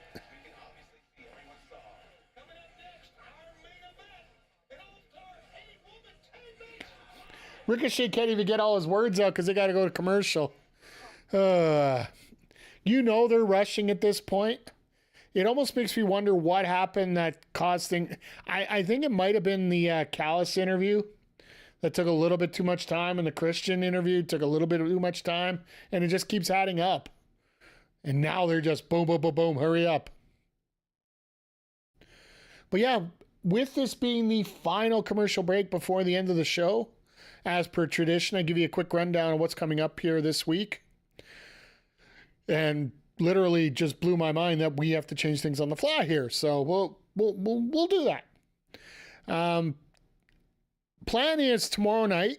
I've already told you what's coming on tonight here. We're going to talk about the 5 years of being an affiliate and maybe throw some Fortnite on as we see here. But tomorrow night, I'm looking to take on that new game that's come out called Rematch.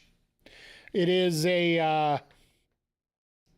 it's a soccer game. It's basically an indoor soccer game. It's online. It's either 3v3, 4v4, or 5v5. It's free on Game Pass, just released. Seems to be a lot of fun. I want to give it a shot, see what it looks like.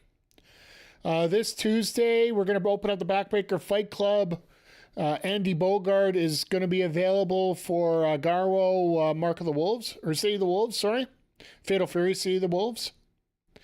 Next Wednesday, we will be back here with AEW Dynamite, as well as our online GM, which turned out really well on Wednesday, featuring Zodiac in the chat here, HPC Bad Guys, Vic, and PJC from Backbreaker Gaming here. So if everything goes well and nothing goes crazy over time, we should be able to get 5 weeks in next week. And then after that, probably going to do a double stream with River City Girls in the morning. And then that night is going to be AEW Collision, as AEW is moving out of the way of PLE once again. I don't blame them one bit. Yeah, and following that, probably going to get some streams in on Friday and Saturday and Sunday next weekend, as it is MLB The Show 25. The end of season means the Weekend Classic is available. So Last time we ended up going 5-3 as a guy that never plays online. So odds are we're going to try and get a few more games in and see possibly if we can get some of those primo cards and maybe grind ourselves up to where we need to be to get things going into a fever pitch. But for those on YouTube, make sure you hit the thumbs up. Make sure you hit the subscribe if you haven't already. Let all your friends know. For those on Twitch, if you haven't hit the follow button, please do.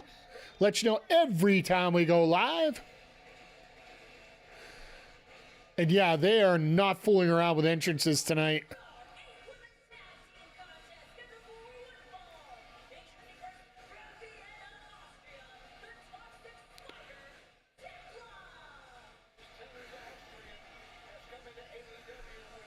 You know, Austrians are complete badasses. We all know that.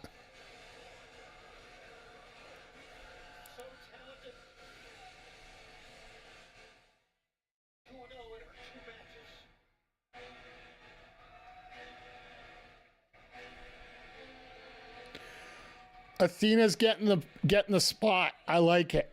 The main, like the.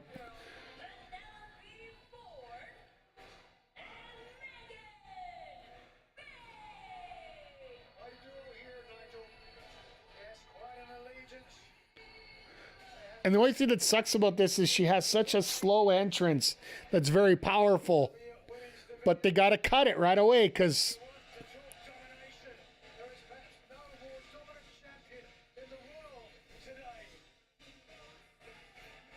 Hey, it's Billy!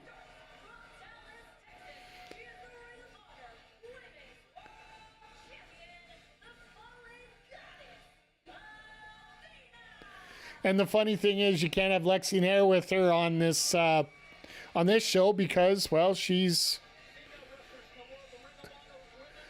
got a different role here. Well, she got a similar role, but just they don't have that biasness up here. Oh yeah, I forgot. Sorry. Yeah, Ford's. I gotta start getting these going here. There we go. We'll get all four of them out of the way for you here.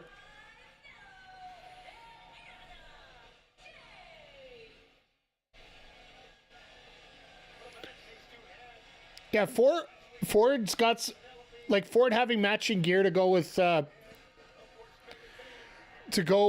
Megan Bain just works so well. She's had it for the last couple times she's been out here, but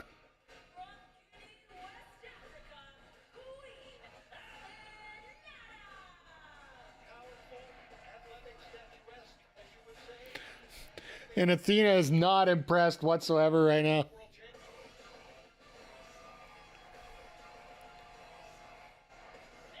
Oh, they even gave her a new theme.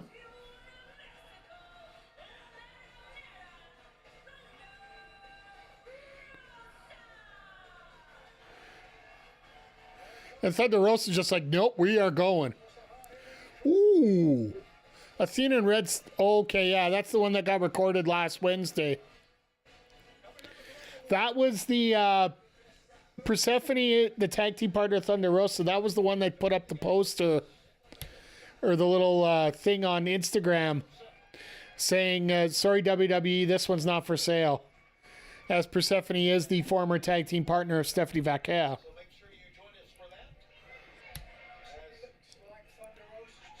Why? Yeah, like, why are we even waiting? Ha! I'm an out of order, like, I'm not going to fight.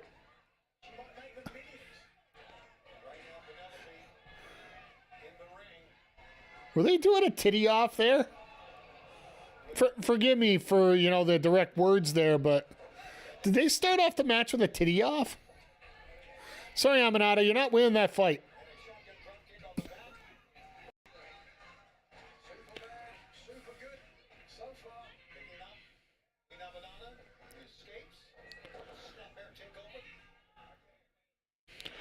Oh, yeah.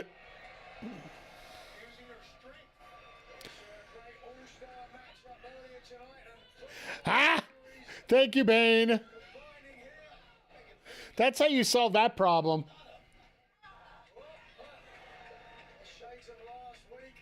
Saw JJ pick up the victory. The first match together, first win since January of 2020. You know what's through this whole thing really? Oh, there we go. Picking up that win. And look at Thunder Rosa go at it.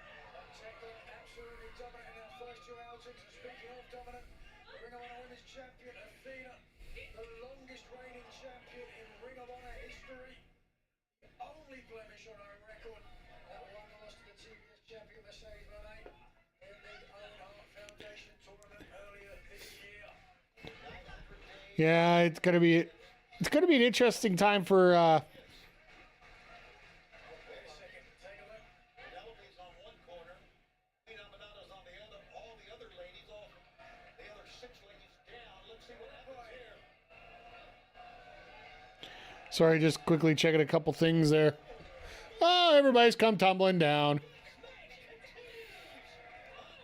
I forgot this is AEW. They will go overtime, and we're probably going to go about 10 minutes overtime at this point.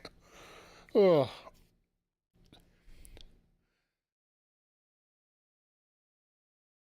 No,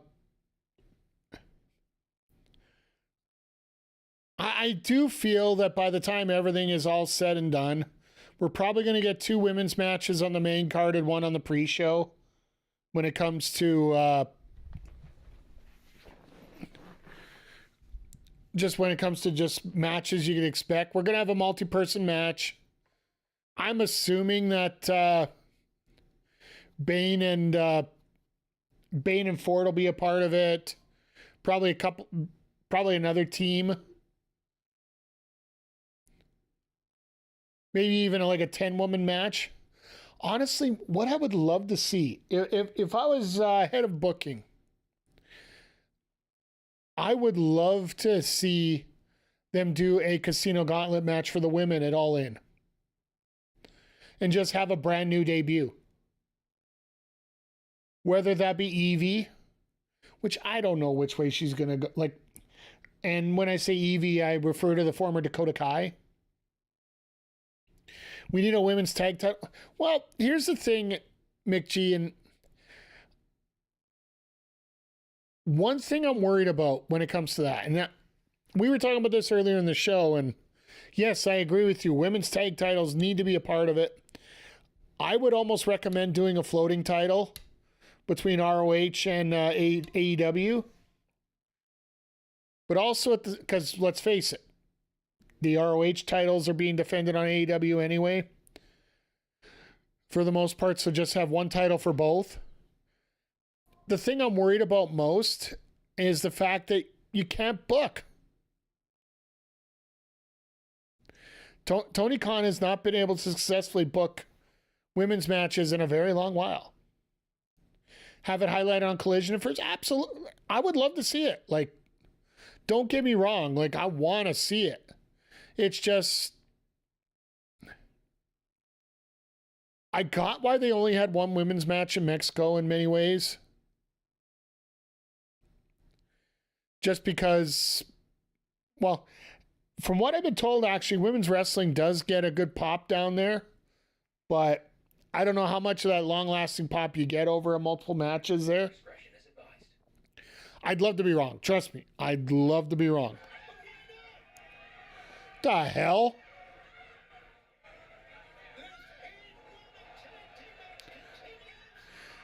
Athena and Megan Bayne just ripping apart the other team. Of course you're going to stay for this match. All the other ones were running late. Women's champion Athena and Megan Bayne, who came very close to taking the title from Toni Storm. Athena's going to stand and Megan Bayne. Oh, here we go. Do we see receipts? Oh, receipts anywhere.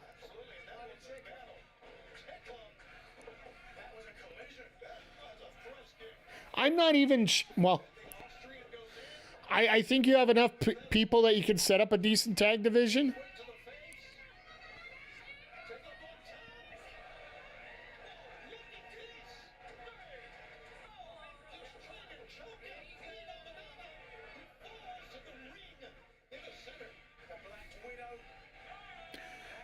I love how she's staring at the camera and the camera's not on her.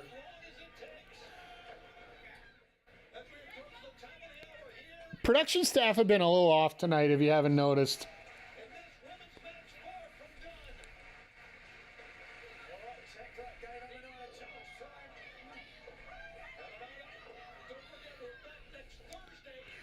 Yeah, we got Thursday. Ooh. Jesus.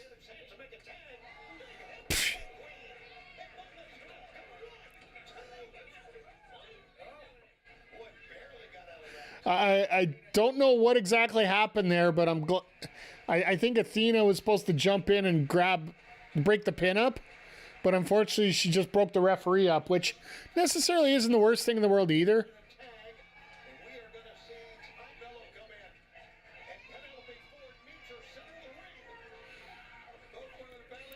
Oh, these two know each other very well. TJ and Penelope Ford were all involved in one of the bloodiest hardcore matches in AEW history, male or female, with also being involved with the bunny.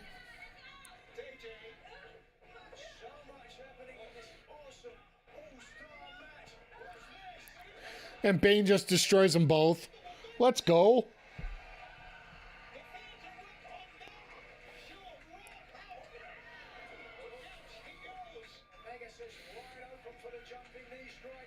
Yeah, that match was insane. New Year's Eve. Every year. New Year's Eve Rampage.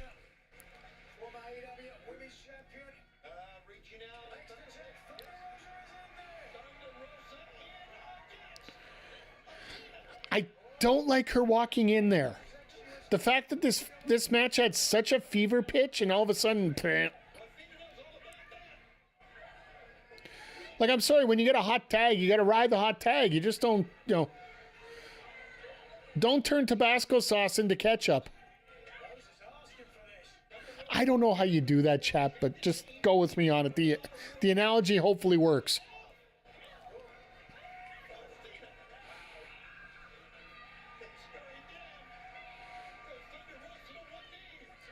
Or don't turn ice cream into soup. All right, we'll go with that. And yes, never mind. Jeez.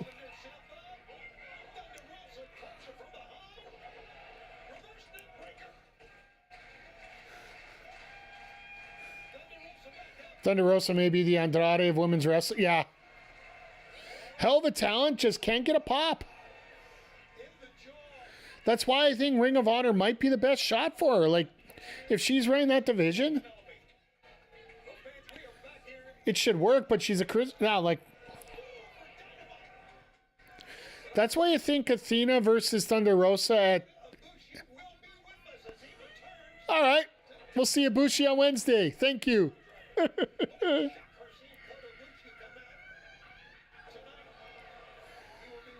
But yeah, like putting her down in Ring of Honor, I don't think that's going to hurt it as much because Ring of Honor is more based on you knowing who the wrestlers are.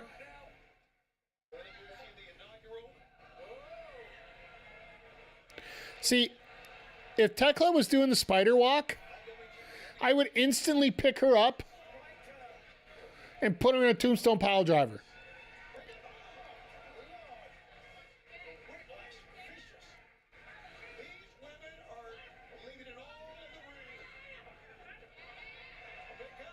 Oh, God. Damn. You want to talk about Spike?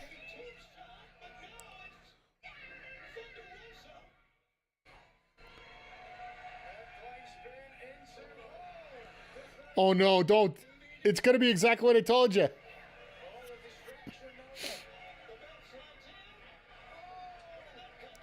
Ah, good old Penelope.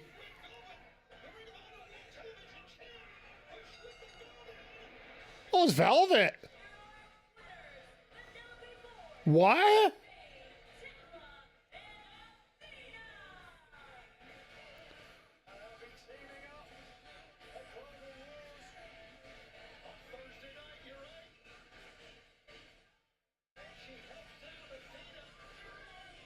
Well, call me Aaron Judge because I just couldn't hit the curve there.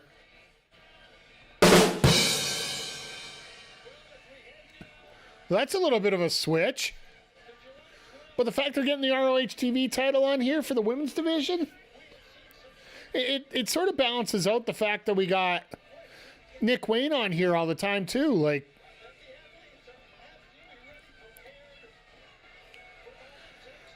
honestly, I think one of these times I might have to do like a video about 5 things to do to help ROH. Like, for example, putting a lot more emphasis on YouTube. If you're not going to get a TV deal, get it up where you can get the most people watching it. Like, for the amount of people that are actually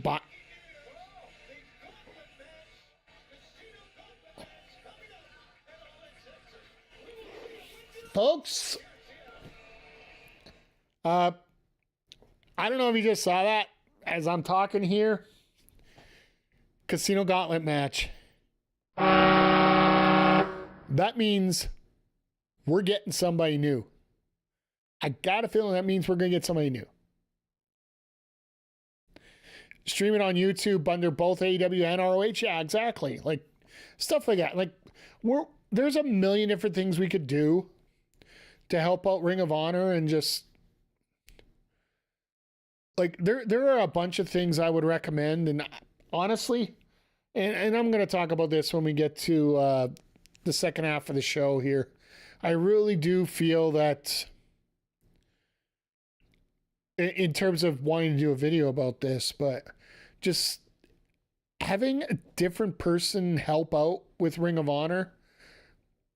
You can have Tony Khan have final say on the booking, but to have more booking ideas, to have more structure to the show, maybe get somebody else in there. And it doesn't even need the official title of booker. Tony Khan can keep his ego and say he can book 2 shows at the same time. Anybody can book 12 shows at the same time. That doesn't mean all 12 are going to work out well.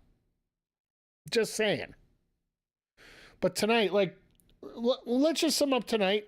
Then we can get a little bit of a break in here, and we'll come back and we're going to talk about the last 5 years and talk about things that are going to be happening going forward, what we expect to go forward, what we'd like to see going forward, whether it be wrestling, whether it be the channel here.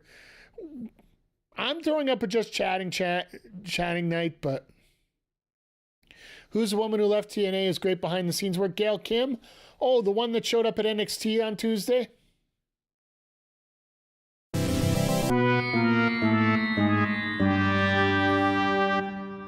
Yeah, that's where I go with that. Not saying she signed, but that's another one of those never say never moments, right? When it comes to stuff. So, but yeah, like there's a whole bunch of different ideas that I have, and why do all these people who are treated like shit in WWE going back? Zodiac, I would say that was one reason. The other reason is all of them believe that things have changed, that Vince is gone, and the fact that they can make more money there. Or they think they can make more money there. Let's put it that way. I think it's more the fact that,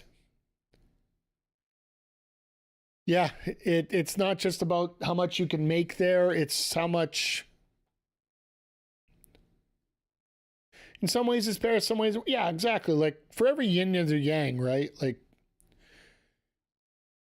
there's no more house shows, so things have changed a lot there. There's, well, the shows have been getting better and worse at the same time.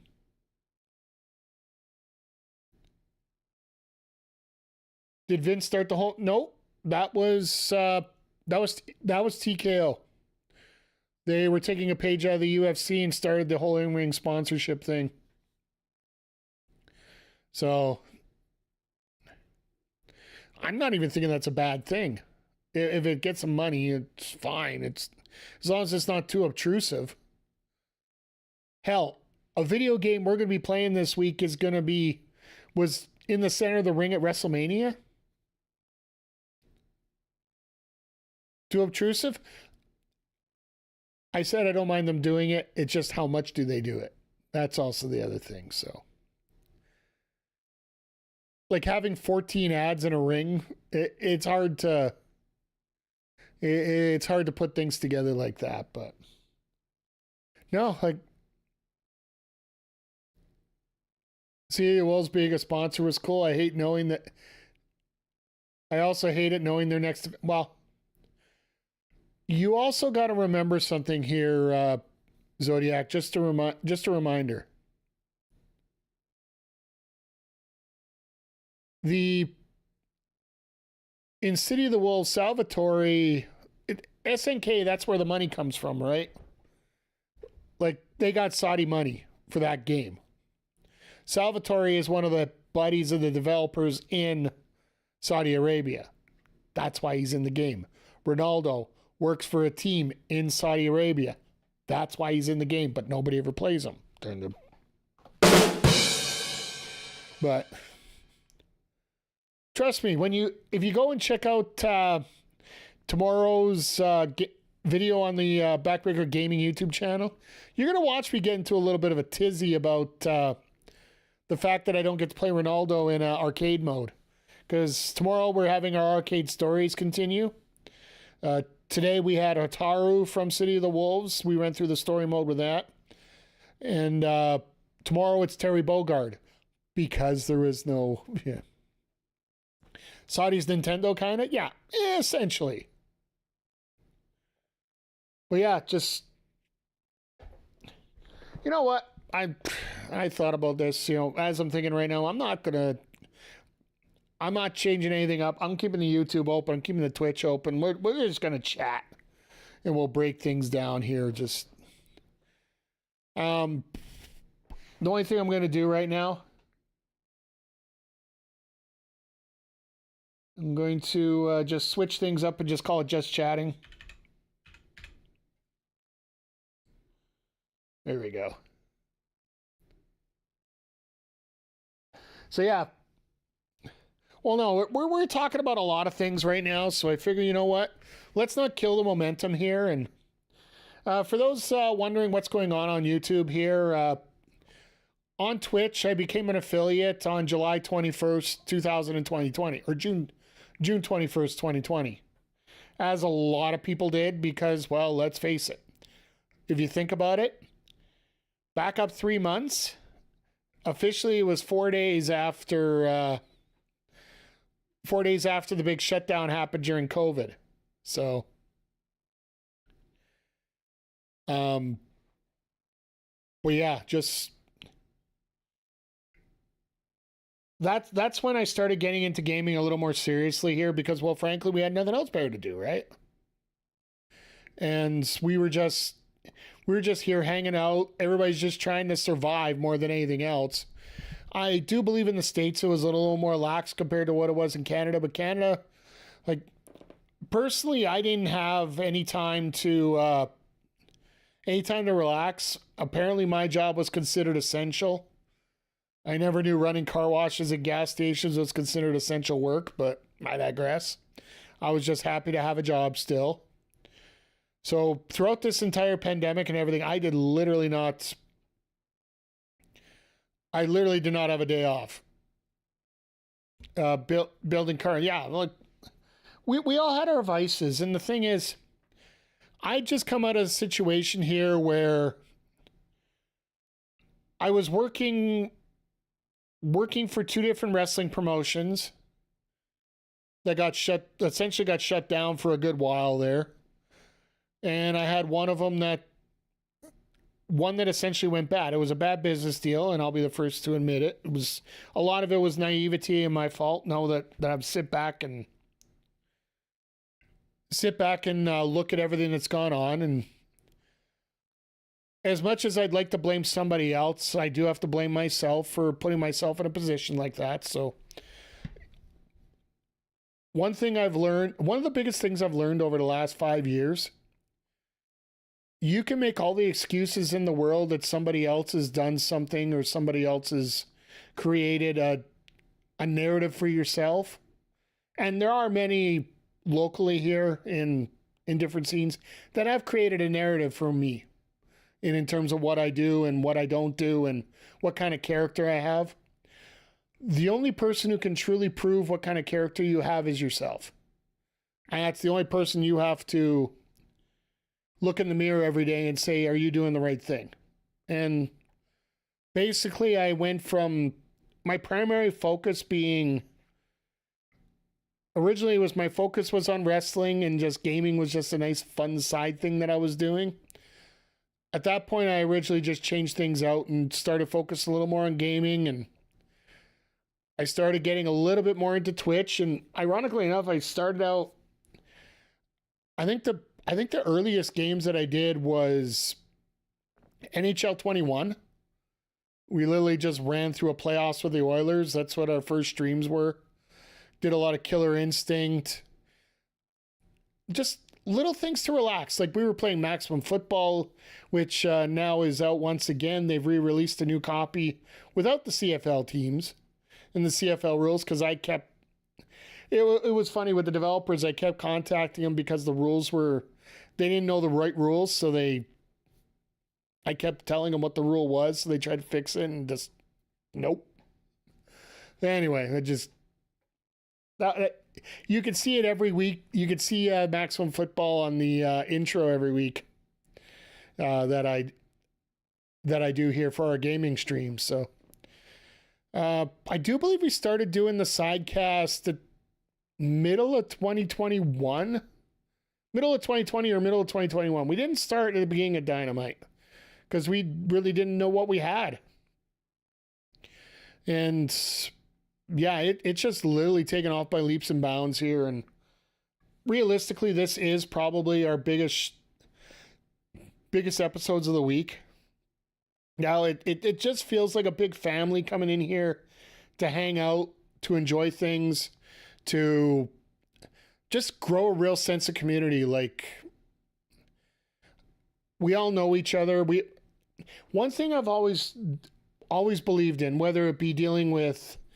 whether it was calling a wrestling show, whether it's being here on stream, whether it's like doing anything online, I like to treat it just like we're all here hanging out. And it's like us, when it comes to wrestling, we're sitting here having a couple beers watching a wrestling show. I don't want to get over analytical. I don't want to get overzealous on stuff, but you want to get excited over stuff. You want to be happy about what you're seeing, and I want to create a positive atmosphere. Like, I think it's rather ironic that today of all days, I'm having to reinforce the fact that we are trying to create a positive atmosphere around here, considering the world's events that gone down today. And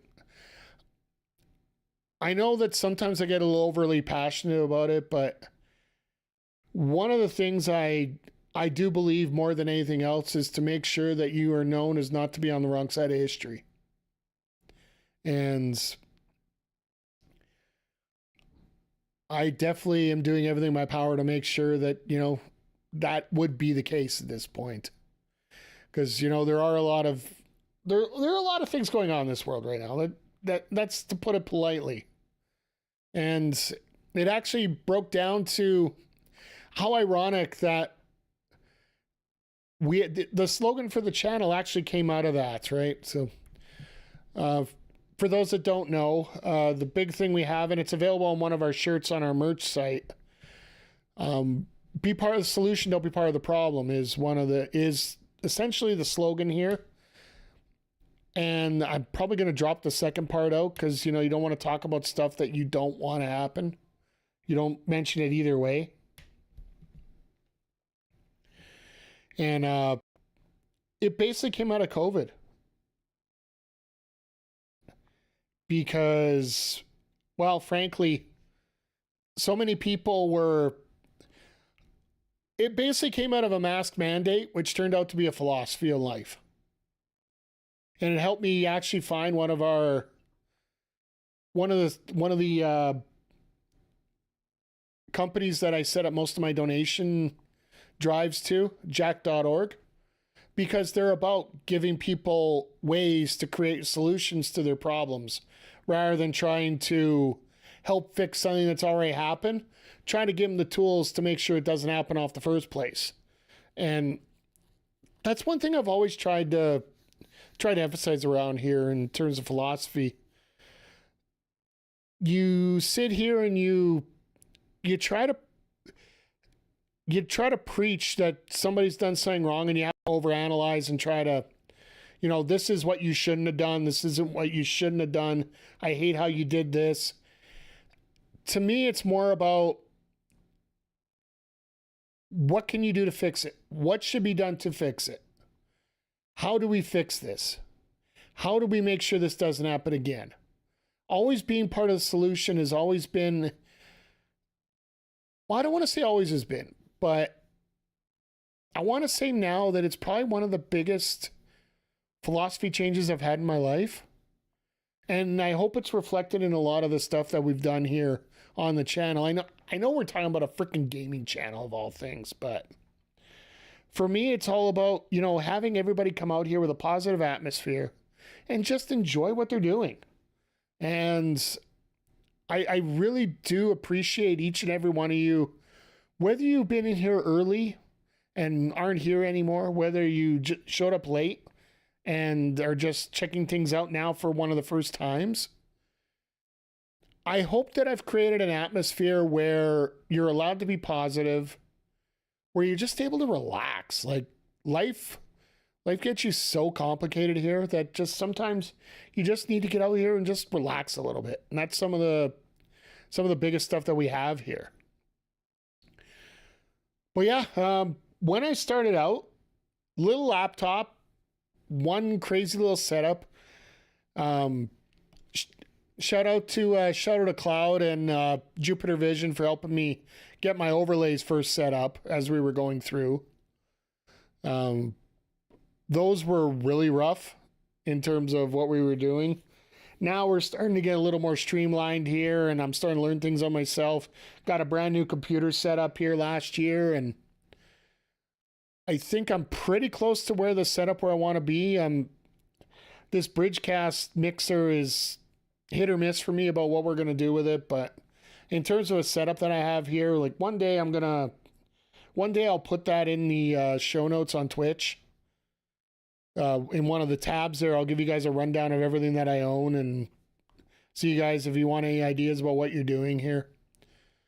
In terms of gameplay here, like I try to mix it up, but I also want to make sure that I don't get caught up in playing stuff that I don't enjoy. And for the most part, every game that I put through here, I have enjoyed. Some it might look like I get a little frustrated at all, but I'm not the most expert of gamers, but I still want to make sure that I try to enjoy things as much as we can here. And that's the thing. Like, I know a lot of people say you always got to be talking no matter what because people think things going on. I think sometimes people just want to watch and enjoy. And whether that's me just laying out, letting the game take over for a few minutes, or whether it be, me just throwing in a kind word here and there as we go. I think that's most important here. And I really do wish that I'm gonna be frank. I do wish that this channel will grow a little bit more than it has. In terms of goals that I've set out, I've already smashed the one for this year and 600 followers. But I am gonna keep growing here. Like I'm looking to get it to 700. We're at 645 right now. Numbers aren't everything to me, but at the same time, I do need some analytics to help me out here. And I'm hoping by the end of the year, we grow this channel enough that it's a little bit more of a destination for a lot more people to come check things out, to come enjoy. That's why we're simulcasting over here on YouTube as well, by the way. For those that are checking out for wrestling advice, we're actually celebrating our 5 years as a Twitch affiliate here. So I just haven't turned off the filter for YouTube here. So thought you guys might enjoy this a little bit as well. So one of the things I am looking to do, by the way, we were experimenting with 2K streams here. We are going to continue doing that, but that's going to be for gaming only. I find when simulcast over to YouTube and Twitch, and wait for it. We're going to be... I find it's a little much for everything going on here and the resources, so we're going to do 1080 streams when we do the simulcast across multiple channels. When we stick to just Twitch, we're going to do the 2K streams here so you guys get the games and a little bit more extra fidelity here. So now the other thing I was mentioning there that I want to bring up, I'm going to it looks like I'm probably going to try and set up the Sidecast that we can also put it on a vertical stream as well. I do need to decide whether I want to do that on the TikTok, if I want to do it on Instagram, do I want to do it on Twitter? Not sure where I want to go with that yet. So I'm probably looking at TikTok more than anything else. Just because there is that extra... I find when it comes to TikTok, more people get the views of it right away. We might even just do a YouTube vertical to go with YouTube horizontal. You never know when in some cases we could go either way, right? So, but that's some of the plans we got going forward. In terms of games wise, right now we have River City Girls 2 going. We got MLB The Show. I throw in there because that's the game I literally play every day just to settle things down. We do have, I do have a few games up in the tank here, whether it be, I'm deciding between Expedition 33 or maybe even doing a Gears of War reload. Eventually, I think Gears of War Reloaded we might do, just because I haven't yet to play a Gears of War game, period. I'm hoping by Christmas that I can afford to pick up a Switch 2. So once we get that done, we're going to do some Donkey Kong Bonanza. Want to get more co-op in, and I think that's probably going to be one of the biggest things I'm going to be working on growing on now. We do the Wednesday night multi-person WWE 2K streams together. But I am going to be looking to do more public nights. That's why I was sort of mentioning Fortnite for tonight. I'm going to be honest, chat. Depending how long we go here, we might, if we go for another half hour, I might just tap out for the night. The biggest hindrance I have right now when it comes to doing streams and whatnot is work, my shoot job. I'm literally coming off a 24/9, 35-hour shift. And every second Saturday, that's the case. So when you do that, like, I love hanging out with you guys, but at the same time, like, you got to take care of yourself first. And that's one thing I do emphasize to a lot of people here these days. Get out here and take care of yourself first. And I think that if you take care of yourself, everything else around you will take care of itself. And that's both mentally, physically, everything across the board. Like, don't get me wrong, I'm not exactly in the best of shape in the world, but I am maintaining some semblance of normalcy a little bit here, but yeah, we'll see. I still have to figure out about Instagram, whether I want to get a new account up or whatnot. It locked me out since I got my phone stolen here a couple months ago. And I haven't been able to get into my personal Instagram account, period. So we might be opening up a brand new one and starting from there. So, but I do have this, like, of course I had somewhat of a format listed in my head about what we were going to do. But if you guys know me, you know the fact that I'm never going to throw anything out here that's, conventional in order. I'm not going to have a sticky on my board here about what's going on here, and I am going to get my thoughts out. They might be rattled all over the place, but maybe I'm going to work on a little bit more of that. I'm going to work on getting some more. One of the biggest things I want to do for the YouTube channel is get a little bit more set content up in terms of permanent content, in terms of pre-recorded. One of the examples I had there that we were talking about is 5 ways to help ROH, whether it be working on new stars, whether it be working on get their distribution deal, whether they work on just their whole philosophy behind everything. I don't want to spoil too much because I don't want to bring it. I'm not going to bring it down in a video like this if I'm going to pre-record and do another one. Like, there is one that I am working on right now. I don't want to give details of it too much right now. And if I get it done in time, I want to be able to release it the week of All In. But once again, it's all about making sure you have the time to get it done right. So, but yeah, like I said, I just literally want to grow things. We just hit 10 years for Backbreaker Video, Backbreaker Media as a whole. 5 years as a Twitch affiliate, so you can see where the breakdown is between the two. I am just very eternally grateful for all the friends that we have here, for all the members here that we have on both channels.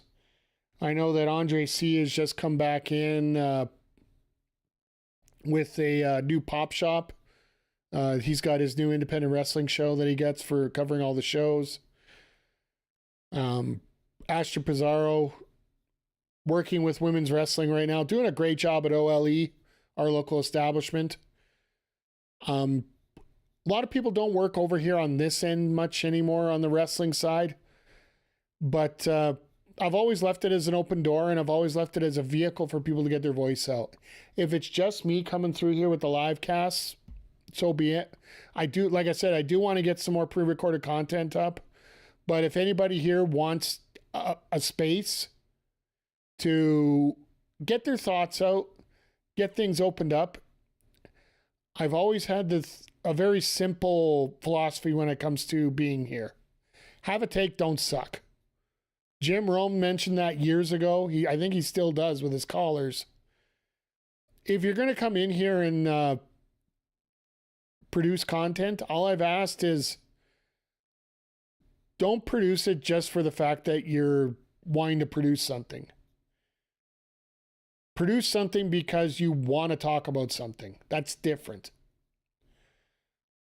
Wanting to produce content just for the sake of producing content it's no fun, and people can see right through that. And I humbly respect that a lot of people want to believe in everything that's going on and everything that they're seeing. So with that being said, I do have to bring up one story, and it's one of the things I am most proud of over these past 5 years as we've been focusing on gaming. And I don't want to name names because it's not fair to anybody to name names. For those that are in my inner circle, they'll have somewhat of an idea because they know these people as well.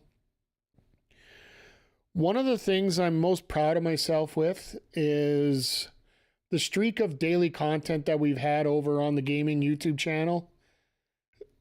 We've had that up, I think we're going on 3 years now of a video each and every day consistently. Originally, we were doing 5 days a week, Monday to Friday, one video. And now it's been tight. Don't get me wrong. Like, hell, tonight after I'm done, I'm going to have to get some details up for our videos we did last week with River City Girls. And in many ways, this video is probably going to get chopped up and thrown up in there as well. Just to give you guys just a glimpse about what's going to be happening here in the future. Or I might just be recording a separate video about what the plans are going in the future. But I had a local wrestling manager that I worked with. Hell, he's got to be working with him about 4 years. Between multiple companies. Really great guy. Really, I think he doesn't get enough credit for the stuff that he does. I'm not going to name names because, well, after what he told me, I don't want anybody coming out thinking what he said is a bad thing. It really is true.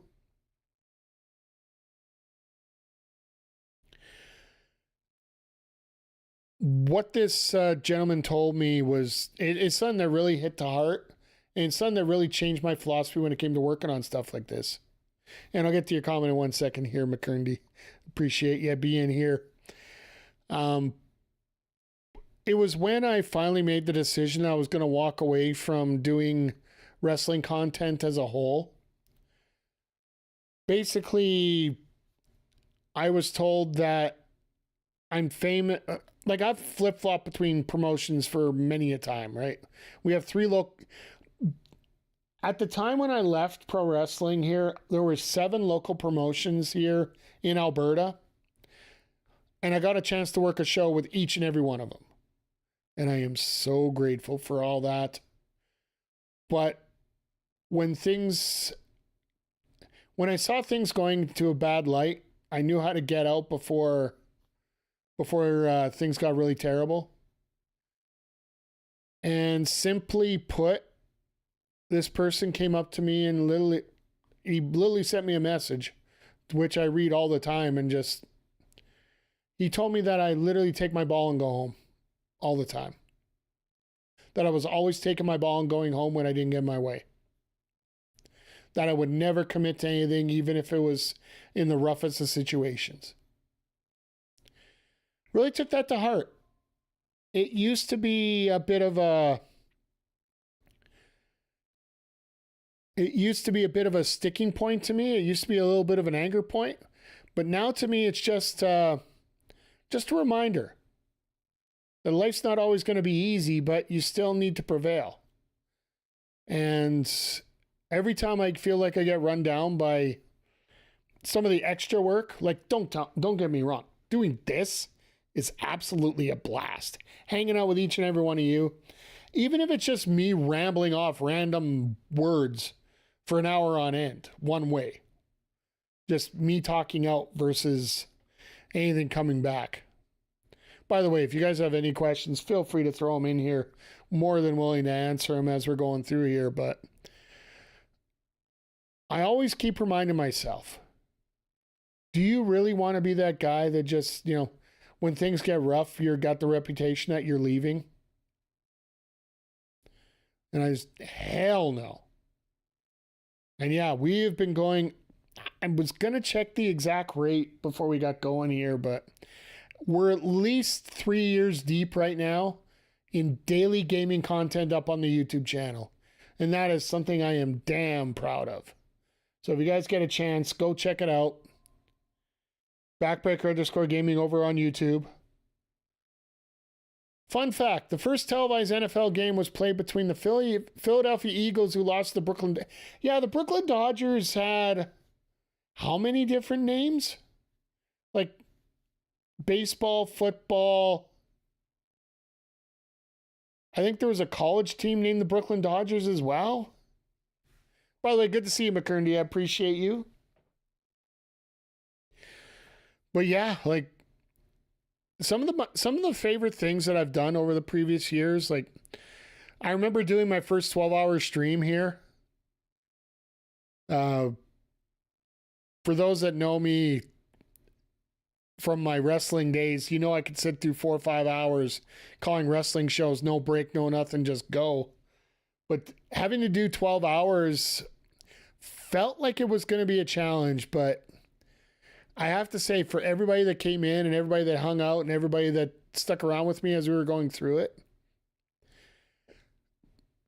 it was a lot of fun. What wasn't fun? Well, sort of not fun, sort of fun.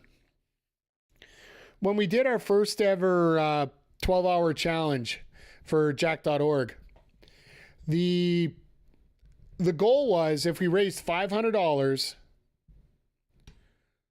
yeah, it was $500. If we raised $500, I would do a 2-hour Just Dance stream. I still have the damn video game back there from when I did it. I got to give a shout out here to Walker Pipe Guy over on Twitch. He ended up dumping a bunch a cash in that. And I think McGee, I think you were in there too.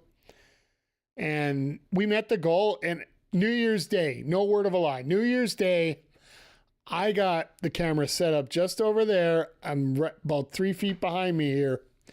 And I literally danced for 2 hours. And I don't regret it one bit. I regretted it at the time because after I got off that stream, I could not move until the next morning when I had to go to work. I'm literally just yeah. I remember that was one of the most fun times I've had. Some of the other fun times I've had here, like, and a lot of it has to do with who I'm with, not just what I'm doing. Like, McGee, you're one of the key examples here. Like, I want to give a shout out to Game Time Art, who tried his best, worked as hard as he could. He set up a baseball league for us for MLB The Show 23, 22 and 23. So we would play online, and some of those games would get absolutely stupid, absolutely crazy, and a hell of a lot of fun. And just getting the chance to interact with all you guys was so much fun. I'll get to the show again in just a second, Ed. I appreciate you. We basically turned this into, if you didn't see on Twitch, it's of course you said thanks for the anniversary thing. Normally I would turn off Twitch or turn off YouTube at the point where that Collision ended and we were just going to go Twitch exclusive. I just said the hell with it. There were no breaks. All gas, no breaks, as someone very famously says. And we've just been going here and just chatting about stuff. So, but yeah, that experience with MLB The Show and just hanging out and having a lot of fun with those games and just chatting back and forth as we go. It's been a lot of fun. And then all those co-op streams with, you know what I mean? Yeah. A little OPP, as we say. And also, like, hanging out with Kayla J as part of our, like, a couple of the games that we've gone through. Like, it's not always been, like, all about fun and games. Like, that It Takes Two streams and even the Split Fiction that we just did, many parts of it were very emotional, and just getting the fact to share experiences like that with friends. You know what I mean? Fatu! Yeah, and once again, like I was mentioning it earlier, one of my goals here coming up in the future is to do a lot more co-op streams, not just It Takes Two, but there's a lot of games that are available like that are like everybody's got to help each other for, like, there's the Unravel games and whatnot, and we are doing online GM right now. But hanging out with a lot of people here on stream and just chatting away, because I'll admit personally, ever since COVID, literally the first time I went out post-COVID, it was Monday Night Raw in Edmonton, and it was on my birthday. So I'm like, all right, perfect. It's my birthday. The pandemic's just lifted up here in Alberta. I'm going to go to a wrestling show. Who the fuck gets COVID? His first time out in public. Outside of work, of course. Where at work you gotta wear mandatory face masks and everything. And yeah, so I've really ever since the pandemic, I've pretty much been a shut-in for the most part. I've been to a few wrestling shows here and there, but really I don't go out a whole lot. So my experience is hanging out with all of you, whether it's through text like we're doing here, or whether it's over conversation on a Discord, whether it's doing a live show, whether it's doing a game show that I'm absolutely frustrating everybody to the nines over, just like I did help out over at our local establishment. Life's more about experiences than it is about games. You could play a game to your 9 cent and be the best player at it. But if you're not having a real experience enjoying it, what are you really doing? And trust me, you can even have that on like a baseball game, a sports game, a fighting game. The experiences that you're having as you're doing it. There are a couple goals that I have for gaming, and one that I am keeping to myself. But yeah, it's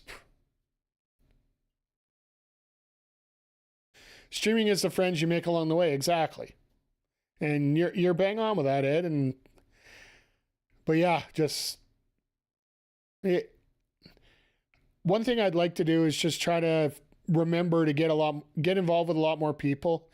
The organization is tough, don't get me wrong, but at the same time, when you really want to do something, you find a way to make it work.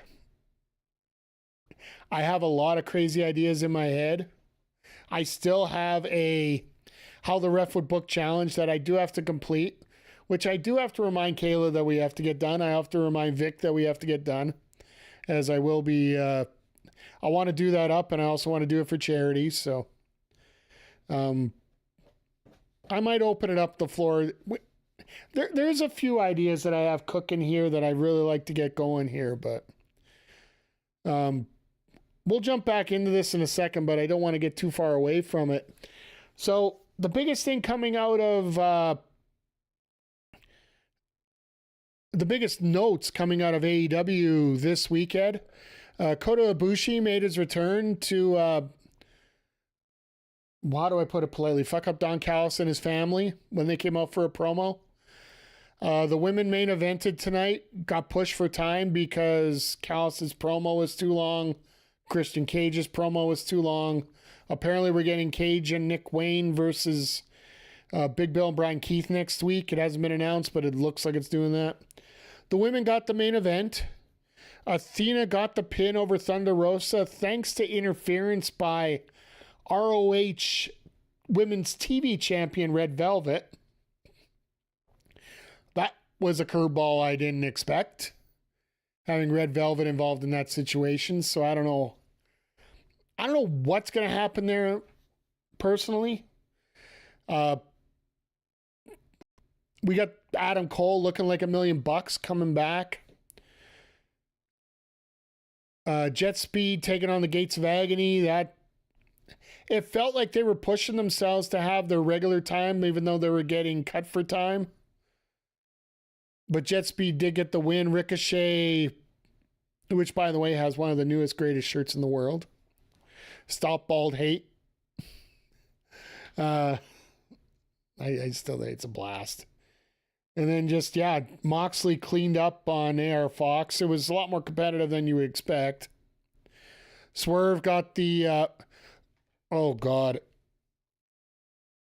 Swerve versus Shane Taylor ended up being a gambling exposition involving Tony Schiavone and Prince Nana and the infantry at ringside. Pretty much more than was the match in the ring.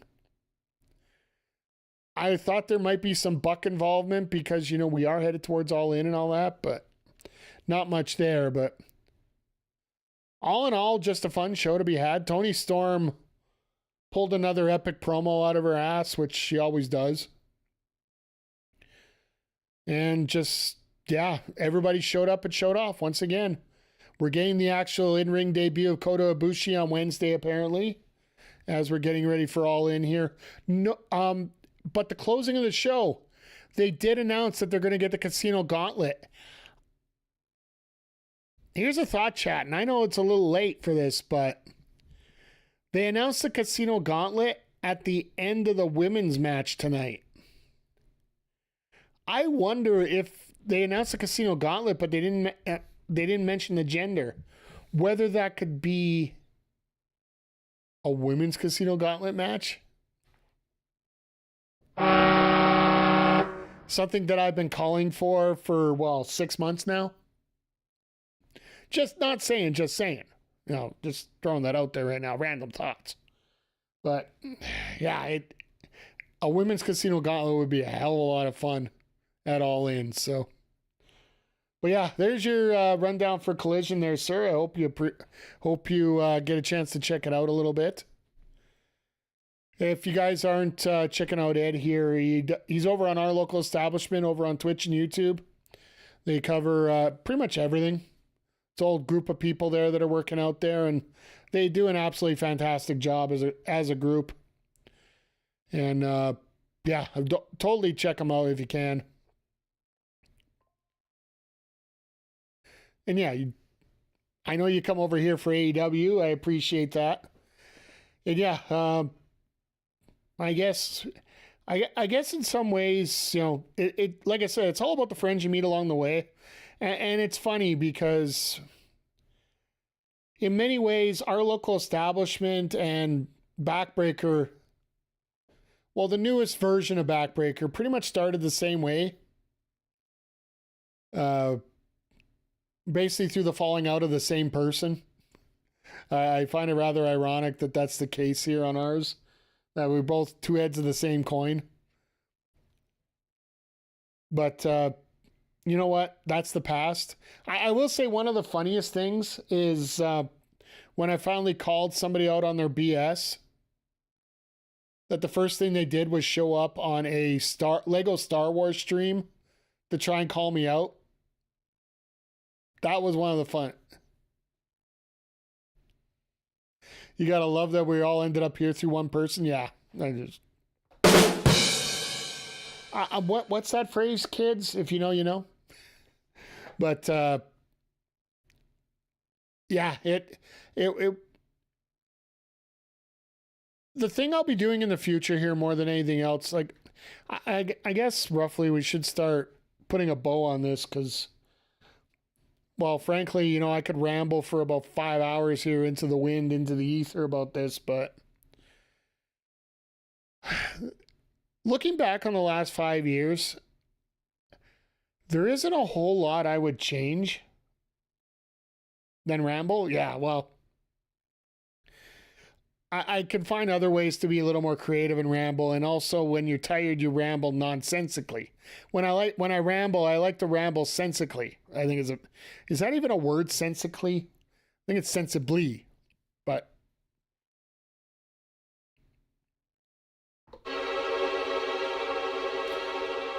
I don't know. I just like to throw out the drama one once in a while here, but no. Looking back on the 5 years here, I try to promise myself that I'll never live my life with regrets. Don't ever regret anything you've done. I lived the better part of my life over a situation where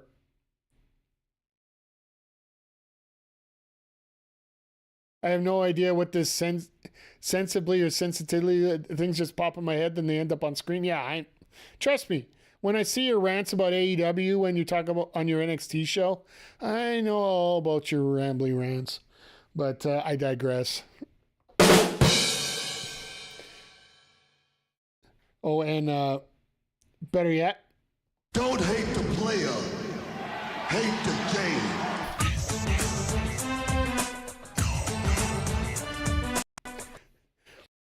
just throwing that out there just for the hell of it. That used to be my home run song that I would play when I hit it. So, biggest thing I think, can we trade Nigel for Booker T? No, please, no. I got a soundboard for a lot of them. One of the biggest things I've learned over the last 5 years is not to have any regrets in your life. I spent, well, at this point, I was going to say half my life, but it's less than that now. Man, I'm getting old. Regretting some stuff that happened in my life. And for me now, it's not how you regret anything. And it runs back to my whole theme about the whole channel. It's about being part of the solution. If you regret something, you're always trying to find a way that you can change the past. Don't find a way to change the past. Find a way to change the future. And if you learn something from everything that you've done, I don't I don't feel that you can ever regret anything if you do not. Regret should not happen if you're able to change, if that whatever happened causes you to change for the better. And for me, that is a very important thing to learn.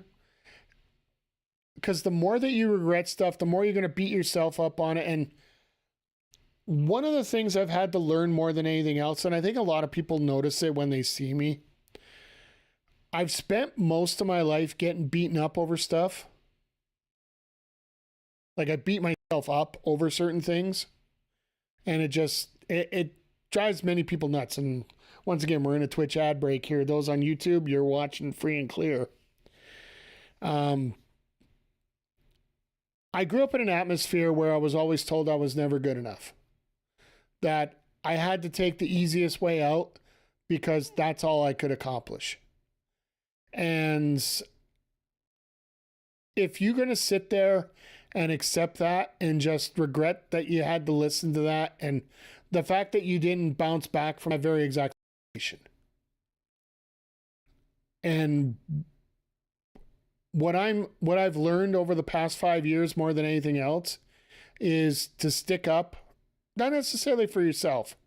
Stick up for the situation, find out what you can do to improve that situation, and just put on through the situation. And if you run into the situation where you're running back into where you were again, I sort of go by the philosophy of first time my bad, second time your bad, third time what the fuck. It's what I tell my staff when I'm in charge of repairs, right? So if staff screw up something, I have a way of educating. And it's one of the philosophies I always run. First time, okay, you know what? It's on me. Let me show you how you can fix this problem. Second time, okay, I showed you how to fix this. What do you need to do to make sure that you don't do it again? And third time is, okay, I've gone through it. You've gone through it. Really, what's it going to take at this point? If we've both tried to adjust the situation. I think if many people would learn that a little bit more.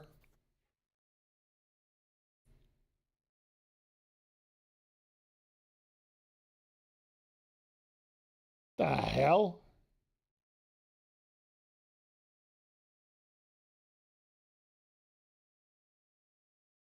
All right, YouTube, you're going to be buffering a little bit, it looks like, just because I don't know what the hell's going on here at this point.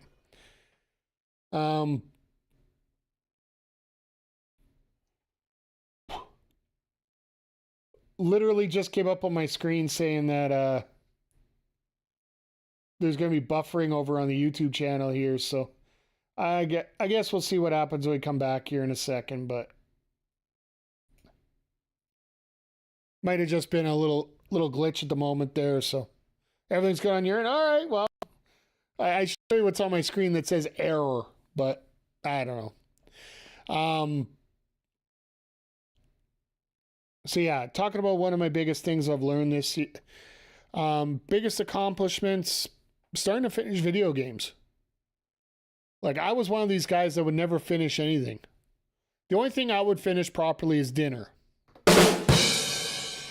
But yeah, no, first game I ever finished, Super Paper Mario. As crazy as it sounds, that was the first game I ever finished on this channel. And I know it sounds really weird that that is the game that does it. But yeah, we were having a lot of fun with it. I did have to go through one little walkthrough near the end for a certain spot that I didn't know where to get out of. It was like a 2D, 3D puzzle. I didn't have time to fix things myself. And frankly, when I play games now that are story, I usually take the difficulty down a little bit. I'm not here for bone-crushing gameplay. I'm here to, if it tells a good story and I'm got a little bit of combat involved, like I find it funny that the latest game we're doing right now, River City Girls, the normal is the easiest that you can do. You can't do anything easier than that. So it is a beat 'em up. So it's fair that way. But yeah, the biggest thing is go out and enjoy yourself. Like, if you guys watch my MLB streams, I'm not the best in the world at what I do, but I can hold my own. And the fact that I've gotten a little chance to play a little bit more, and it's the same thing with the Backbreaker Fight Club, which I do want to make sure is a regular part of the streams here as we go along. The Backbreaker Fight Club, where we come in here and play different fighting games, whether it be online or we go through the arcade stories of such. I really do. One thing the earliest part of my life, I never had to study anything. I just got it. It was just instant. It was done. Having to learn to study now and learn to practice a little bit more and learn to get my reps in a little bit more, it's something I really do wish that I learned earlier, but it's something I'm definitely, you become very, very thankful for the ability to do that now, for the fact that you weren't able to do it before. Or weren't, I don't know if able to do it before is the right term, but in terms of just not being in a very good position to talk about that stuff, to carry on about. You always thought everything came naturally to you, and when it doesn't, you just, and that's about it. No, you just take your time, practice a little bit, you can accomplish a lot more, I think is the best way to put it. But learning that, all the friends that I've gotten along the way, like Ed, for example, in here, Ed, Bobby, Astrid, having Parrish hang around, Zodiac, of course, you're here, McGee, Nats, you've been in here quite a bit here during our Just Chatting streams, and even hanging out with Adam Blank the way that I felt so bad because last time we recorded, and if anybody that was checks out Remember the Game, and I'll give you a little behind the scenes here. The last one I was on was Hot Shots Golf. The audio was so terrible because that was on my end. I was clipping every time every time I talked, because my audio buffer was screwed up on my new mixer board here. So when Adam's trying to take the bullet for that audio, no, that was all on me. So got that fixed, and going to be on Remember the Game coming up here for a couple episodes here in the future. Hope to get on there a little bit more here as we go along here. I'm trying to get a little bit more retro into my life. Retro's always good, but there's so damn new games as well. So,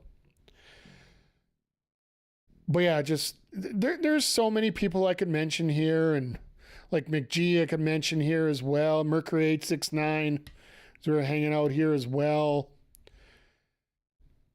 JJ, Vic, HPC Bad Guys. I've really enjoyed hanging out with those guys as well. Always willing to work with me on stuff, and I just want to be able to work a little bit more, work a little bit with others a little bit more, and try to set more stuff up here.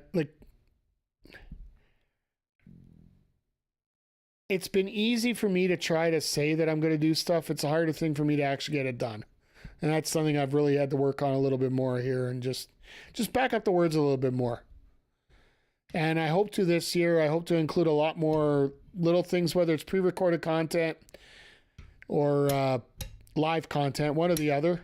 I'd really like to be able to do that. And honestly, like, I've always had the excuse previous years that I don't have the right equipment to do everything. Outside of the fact that my headset's probably going, so I'm probably going to be replacing it here next time one goes on, like one of the good ones goes on sale, I'm pretty much set. Like, there isn't much I can, whether I want to do a mobile recording with, I still have all my old wrestling stuff here. I haven't sold it yet. Like, that's one thing. I got my old gear. I could still run. If anybody wants me to call a wrestling show, I can be there in an hour. And everything's still ready to go for it. So, but yeah, just really excited about everything in the future here. And Do I plan to expand beyond, like, do live streams on the YouTube gaming? I don't know.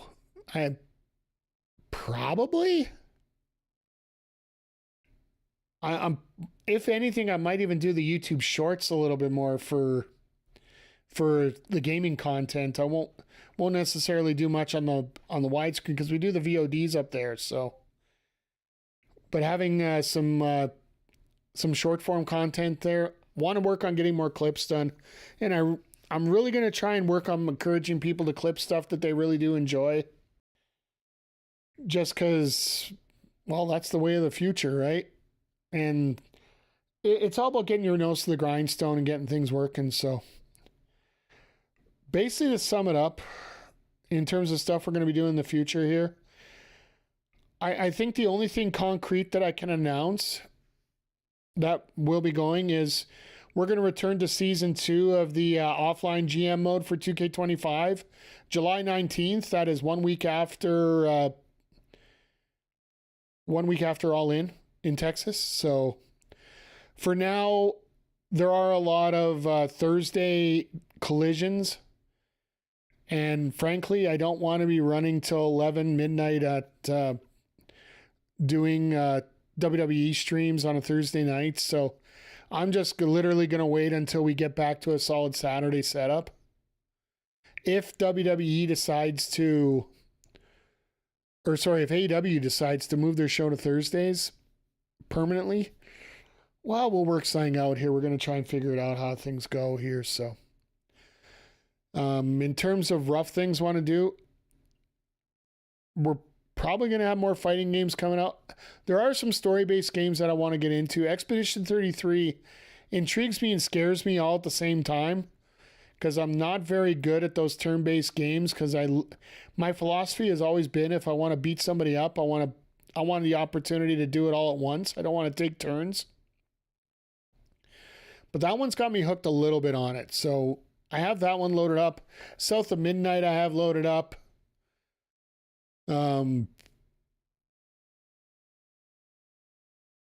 Would you run 8 p.m. Saturday night my GM? Maybe not. I'm not 100% sure which way I'd go with that.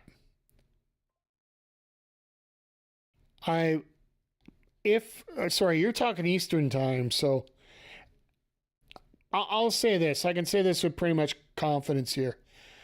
If we were going to do my GM, if Collision moved to Thursdays on a permanent basis, if I were to run GMs on a Saturday, it probably would start at 9 o'clock Eastern. It wouldn't start at 8. I'll be honest, the 8 o'clock streams are a little tight if I'm tight at work. Because for those that don't know, I live in the Mountain Time Zone. And being in the Mountain Time Zone, technically, Collision and Dynamite start at 6 o'clock our time. I get off work at 4. So trying to piece things together like that and try to get some food in you before you start. I'm not a big fan of having energy drinks at what is it now? 11 Eastern, 9 o'clock at night. The other half of this is probably going to end up going down the sink, to be perfectly honest, because I don't want to be up all night. Because I have to be up. My alarm for work is set up at 4:45. So, 4:45. I usually wake up around 6, but just yeah. I know. What the hell is that? I get it, but I'm not 100% sure how I would piece things together. No, I work in retail, Nats. Remember that. When you work in retail, your busiest days of the week are typically Saturday, Sunday. Friday, Saturday, Sunday, Monday, Tuesday. And ironically enough, those are the 5 days that I work. Every second Friday, I'm on calls. So that's why I said I'm done a 35-hour shift. And last night I got called out. I got called out at 10 o'clock to do a repair after hours. Like, all the buildings are closed and I still got to go in and fix something because, well, frankly, a door's stuck open and people can walk right in. But Yeah, no, in terms of the schedule, we'll probably, I am trying to get something a little more concrete. I'm trying to get more hours in. Right now, like I said, we're really tight in terms of content, and the fact that I've been going at it for 3 years literally makes me want to make sure that I keep this run going. I got some videos I have to edit up here and whatnot just to get us up a little bit ahead. At one time, I was roughly 4 weeks ahead in terms of filming. But now that it's come back down to just me right now, which PJC's got a whole bunch of stuff going on, and the program that he's using to run his streams is being a bit of Don Callis.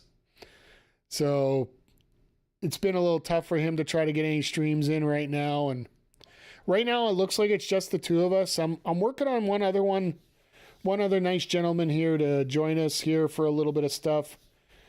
I'm not going to mention names because I don't want any extra pressure on him.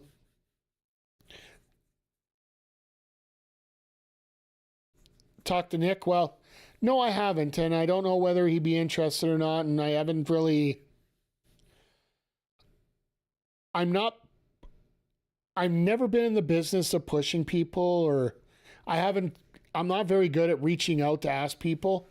Usually it's a situation of people want a forum and they don't know where to go, and then they come to me and I help them get started here, and then they grow on to their own forums and whatever they want to do specifically. And I think the best example I can give you is Melball, who started out here. Didn't know what she wanted to get involved, but she didn't know what to get involved with. And so ended up putting her with Andre, and they ended up doing the Japanese wrestling update, and the hey, if you want to clip this and show that to Nick, I have no problem with that. I'm always willing to have more people join up here, but I also want to make sure that I respect people's space, right? Because, people want to grow on their own as well. They just don't want to do... Backbreaker is a collective brand, and some people just want to have their own brand. That's why this Twitch channel that I have is Mike the Ref. It's not Backbreaker Gaming. It used to be Backbreaker Video when we used to show... When I get shows edited, I'd put them up on this Twitch channel, because it used to be that you would actually stream live shows off Twitch. I think we were one of the first ones to do it, actually, to be honest with you.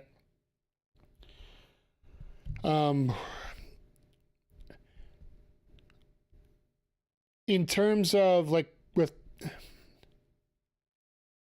and once again, like I said, Melball Collins has done a great job of not only honing her craft here, learning about Japanese wrestling, learning how to get the finer details of what she wants to talk about, the inflections, the cadence, the way to work things around. And honestly, I'm very proud of what Mel has done. Both her work that she's done here and the work that she does over at our local establishment. I know primarily she is over there right now, and she's doing a great job. She's just set up a fashion stream as well as fashion videos, as well as working with Pro Wrestling Noah. And she's always working on a few side projects. And the way that she's grown, I'll be blatantly honest with you guys. For me, I'm 47 right now. A lot of people, they come in the streams and they talk about, Ed, I'm loving them as well. So, I'm 47 years old and not getting any younger. For me, it's more about, for me right now, in terms of myself and my growth, I don't know how much further I can go for the position I'm in right now. Would I love to be sitting here with 500 people a stream and talking like some of the other big guys? Like Steven Larson and Wheezy Blonde and Maximilian Dude and all these bigger streamers, but I'd love to be sitting here with a whole bunch of people chatting at me and having a lot of fun games and hanging out with a lot of people. Sure. But I don't know, honestly, if that's going to be the case for me. Well, like I said, I'm 47. The biggest gift I have right now is the fact that I'm me. And I do want to, like I said, I do want to grow, but for me more now, it's more about legacy. And watching the work that Andre does, whether it's with you with Marvel Talk there, Ed, or just hanging out with Bobby and Mark on Sundays, or even working with Pop Shop here on the channel, all the stuff that he's worked with me before, and watching Astra grow the way that she has, and watching Melball from where she started to where she is now. For me, it's more about the legacy that I have, seeing those people grow and seeing them in a positive situation, even if it's not with me or stuff that I am incorporated with, seeing how they've grown into new people, more confident people, and better people. For me, that's more the legacy than what I have here when it comes to stuff that I've done. And yeah, of course, DDD popped in late. And I'm not saying that I'm stopping. I'm saying more to the fact that as much as a priority of getting to hit the big time is for a lot of people, for me, do I want to get big? Absolutely. I think every man likes to get big. Take that whatever way you want. But at the same time, for me, one thing people talk about in wrestling is not only the story of how big can you get, but it's how do you leave things. Oh yeah, sorry, I forgot that. Thank you, Zodiac. For me, it's not necessarily it's not necessarily what you do, it's how you leave it. And for me, the way that it's also sort of apropos to what I did for the indie scene here. And I'm not trying to be too much pat myself on the back here when it comes to the local wrestling scene. But when I started when I started the Edmonton Sports Podcast Network, or ESPN for short, don't come at me. There was really no coverage of the local wrestling scene here in Edmonton. By the time I stepped away in 2020, there had to be, I didn't even know a lot of these people. There was 3 or 4 different people covering the local indie scene here, just on small scale, whether it be writing, whether it be audio, whether it be video. In many ways, the coverage of local wrestling coverage was better than the promotion that the actual wrestling was doing in this town. And I know that doesn't say much to a lot of people that watch the local indie scene around here, but I think the local indie scene throughout Alberta now, because let's not forget, one of the biggest steps that we did here is and it actually caused the name change from Edmonton Sports Podcast Network to Backbreaker Media, was the fact that we picked up the Canadian Wrestling Coalition out of Red Deer, which is about an 1.5-hour drive from here. Once a month, I would drive the 1.5 hours there, 1.5 hours back, record what I would still consider in my time of covering wrestling, may not have been the most athletic wrestlers in the world. Some of them were absolutely spectacular. Some still work today as some of the best ever. But in terms of a show, I would have to say the best show that was put on in Alberta over the years that I covered independent wrestling here, I am so privileged to the fact that I have that video up available on our YouTube channel. The one that you're watching right now, it is under CWC or Canadian Wrestling Coalition. I haven't got all that video edited, and that's one part I want to do. Any AEW guys, that's a funny part. We've had a couple extras, like one of the guys that I do have on the videos actually a couple guys have actually worked AEW here in Edmonton as extras. I would have to say, in terms of video that I have up right now, Harry Smith when he worked with Monster Pro.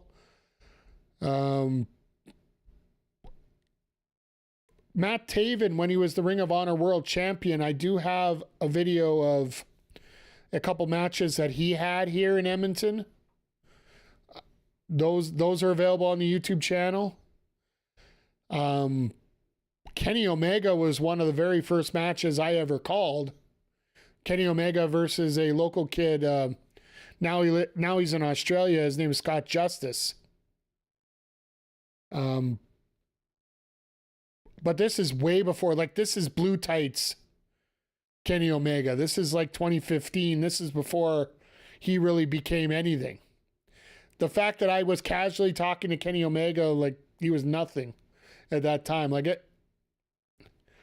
of course, there's Rachel Ellring, who is a friend of the channel, always a friend of mine.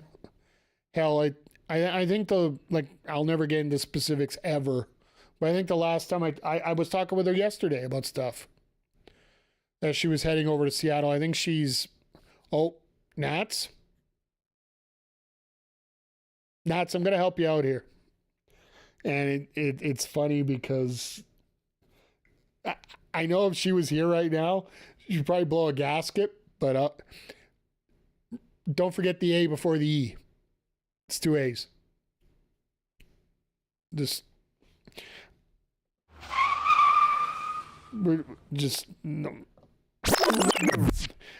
Some of my funnest times are watching her go off about people that didn't, because it was always in her title bar and whatnot. So spelling is hard, especially with autocorrect these days. I find some of the mistakes that we found on autocorrect here, it's hilarious that go on here. And one of the things I have learned is, like, and I've dealt with many different promotions. I've learned many different lessons. Some of them I've learned 5 years later, but I have learned them. There is a certain respect you have to have for everybody, but there is a little self-respect that's a little bit more important. Yeah, Nats, I'd have to look up the Podbean feed, but I actually had Rachel's first ever interview as a wrestler. We sat down for an hour and just talked a whole bunch of stuff. I think we had like 2 interviews, maybe 3. And yeah, essentially I'm probably one of her first fans here, local, like in terms of wrestling, just because, well, frankly, I was here from the start. She wrestled out of the Prairie Wrestling Alliance, which most of their shows are in Edmonton. They're bigger shows, so. But yeah, just no. I do have to say that there is a certain self-respect you got to have, even if you're dealing with the respect of wrestling and the respect of gaming. I guess it's with anything, really. It's fun. Absolutely it is. And the biggest thing in conclusion, for what I've learned in the last 5 years, enjoy your life. Don't beat yourself up. If anything is really affecting you, find out why it's affecting you and how you can make it not affect you going into the future. And those are wise words that I've had. Like, I'll never forget and I know this isn't gaming, but in terms of wrestling, I remember when I was ring announcing for this one promotion and I started to do the outro while the wrestler was still in the ring. Like, make sure you come back next time. Great to see everybody. Thanks for being here. Bye-bye. As everybody's just bailing out the door because this card is crap. So I'm doing my spiel, and he literally comes up to me and he holds me up by a belt right across the neck against the wall. Should the promoter have done something about it? Yes. Should I have been smarter? Probably. But all in all, I think it was to the point where everybody learned that I didn't do it again.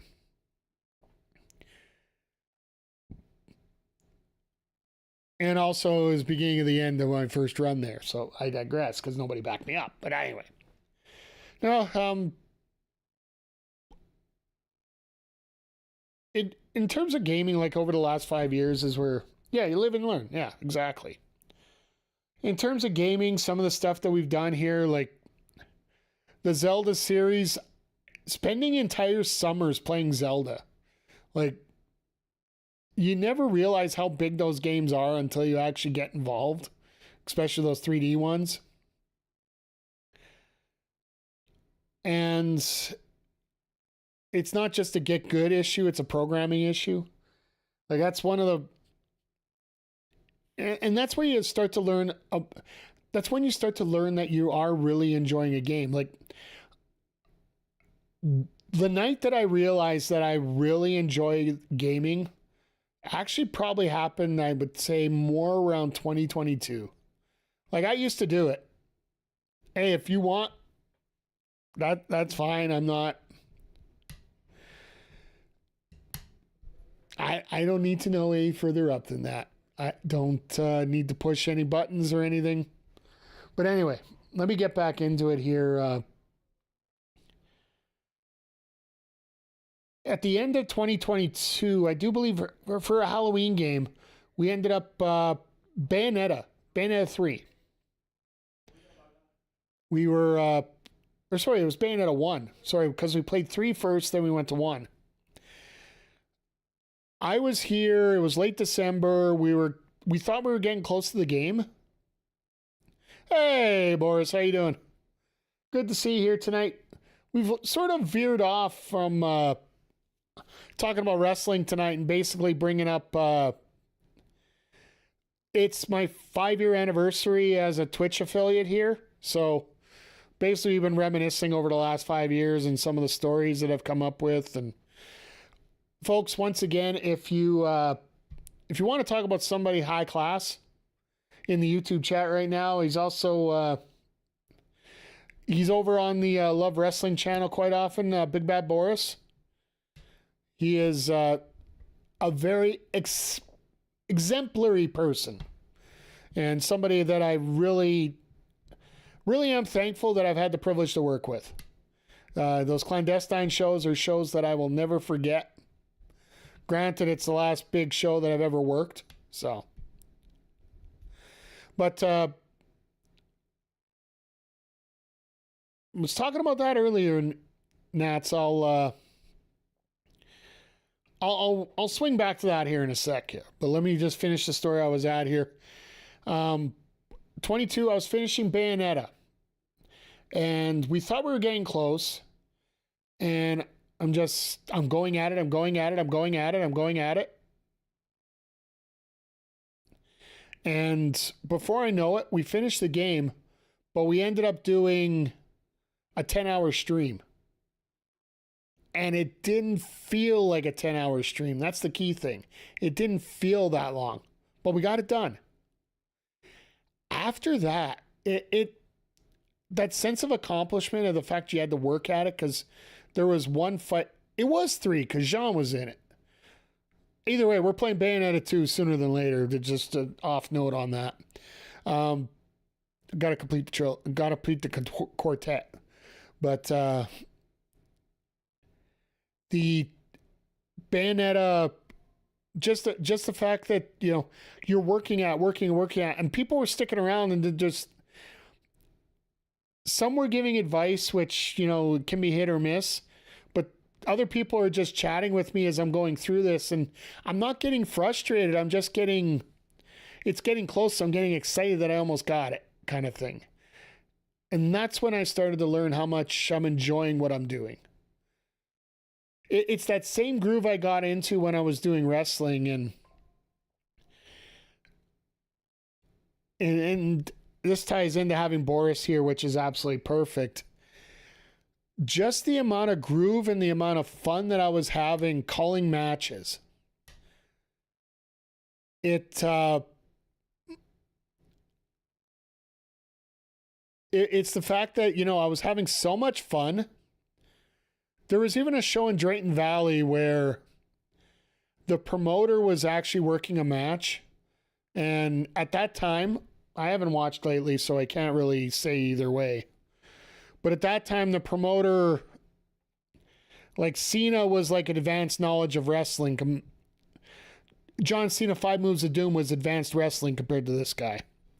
So I ended up literally calling a match while I was sitting on a stationary bike, getting my exercise in while I'm calling this match. Because, well, frankly, the match was so boring, I needed something to keep me going. We were put in a weight room for my setup, so it was at the top of a gym. And everybody got a laugh out of it. The promoter hated me, which that doesn't surprise me. That he hates me unless I could provide him money, which is 95% of promoters these days. But it basically came down to that night of the clandestine show, which I am eternally thankful. And like I said, I don't have regrets, but I do have one. I do have one. And it directly relates to this. That clandestine show, if you guys aren't familiar, it is available on the Backbreaker Video YouTube channel in its entirety, all 6 hours of it. Might have been one of the most fun experiences I've had in my life. Number one, it's one of the first times that I haven't had to market myself to a promoter to get something done. I was asked to help. And the way we had everything set up, everybody was helping, everybody was working. Boris did an absolutely fantastic job on commentary. We also had Sean Moore helping out. Omen Lestat was there for a match as well. The wrestlers did an absolutely amazing job. The atmosphere was electric. My one regret, and I've never actually gone up to the promoter and actually apologized to him about it. And I'm not talking about the guy who held the venue. I'm talking about the guy in charge of the event. And it's one of my biggest regrets to this day. It was taking so long getting the edited video out and not asking for help on it. You know, when it comes to social media and sports media, you're supposed to get strike when the iron's hot. Whether it be depression, whether it be the pandemic, whether it be just pure laziness and just taking things for granted, I never took the opportunity to get the video edited in time that it needed to be. Like, realistically, the show was December 14th. That video should have been available fully edited. There was a lot to edit on some of it, but it should have been done at least by the new year. If not by Valentine's Day, but I just kept putting it off. And I think laziness is probably the biggest reason why. There wasn't anything else going on. It was just between Christmas and New Year's, there isn't a whole lot going on. And I never got a chance to tell the guy in charge sorry for not doing it. I don't know if I'm really on speaking terms with him. Works for another promotion now, so and that promotion really doesn't talk to me a whole lot in terms of the people there. And the last time I was at one of their shows, I put over one match, shit on another, and the people that I shit on, they rather decide to fight than actually listen. Which really stereotyped me for a lot of the stuff that happens up here in this town's wrestling. But I don't regret the fact that, the fact that I didn't get it done just teaches me now that I need to focus and get things done a lot sooner these days, and have a little bit of chutzpah and a little bit of priority on stuff, and basically not take my ball and go home with a lot of stuff and just give up on it way too early. But the only thing I regret is not apologizing properly to the person who basically ran the biggest event that I've ever been a part of. Yeah, so it does bug me to this day that I didn't do it properly at that point. And I think at that point I sort of realized that it was time for me to step away a little bit. I did 3 more shows, or 3 more events. I got it broken up into shows, and they were done in a decent order, but it almost felt like it was the beginning of the end for me being involved in wrestling in terms of live wrestling as a whole. I could still do it, and I could probably do a damn good job of it because, well, frankly, belief in yourself is a big thing, and the fact that I know what I can do and I know I'm capable.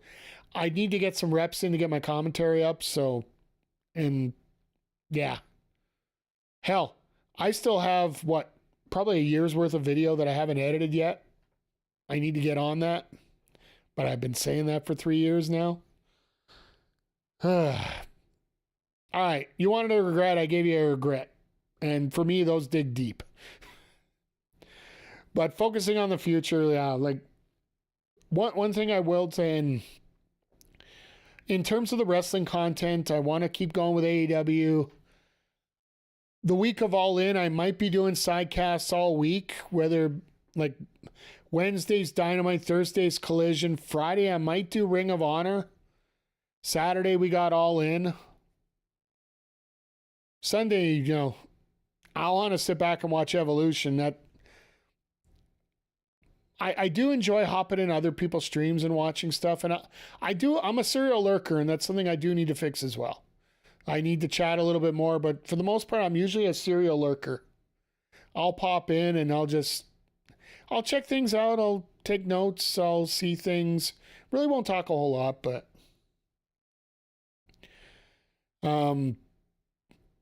one other thing I do want to work on, and I wish I could show you my screen right now, but I'm not risking my whole thing crashing on me. So I do have the vertical layout set up, ready to go. I just need to put the project together and then set up where I'm going to send it to. And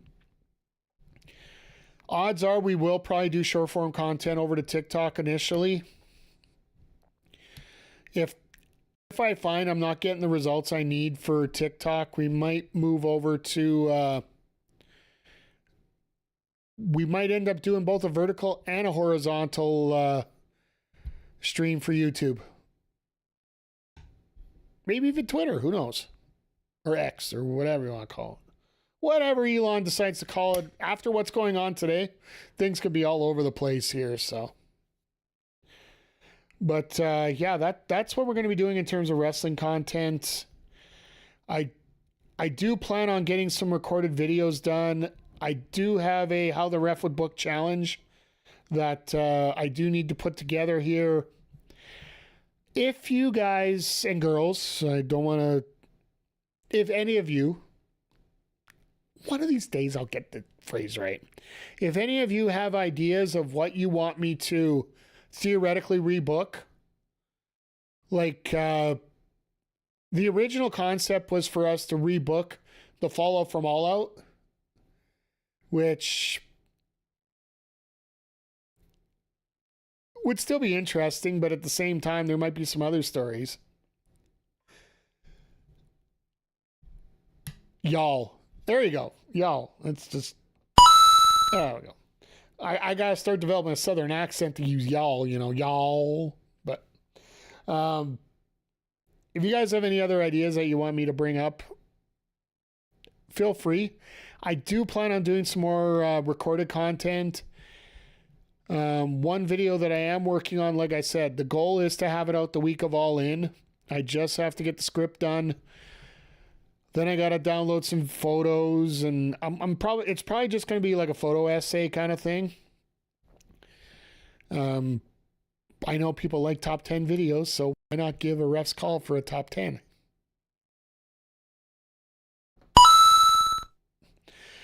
I got a few ideas on it, and the one for All Out is going to be the one I got planned for All Out. I think will generate a few laughs among our hockey fans these days, because the comparison I have, I'm probably going to end up pissing off two fan bases all in one. And if anybody knows me right now, as I was the guy that was going out to everybody yesterday at my job, even if I was out of my job, I was asking them what they were doing for Game 7 last night, which there wasn't one. And between the You idiot! and the You told some of the biggest lies that I've ever heard of in my whole life. basically I ended up having to do a lot of. So yeah, maybe I can get a video with a little bit of heat involved here. So I do have some ideas for video. That's basically what I'm coming up with the wrestling side here. I do have some ideas for videos. I have a few video essay ideas for gaming, but right now they don't really apply. Right now I just want to play and have fun. I want to have you guys involved a lot more. So whether it be just straight Mario Kart, we do have Uno available if anybody wants to play cards. One of our most fun streams. I remember one year for my birthday. One year I get COVID. One year we play Uno and I get wrecked. That was actually fun. It's actually the pinned video on our gaming channel. KJ, PJC, Jules, and myself were all playing Uno.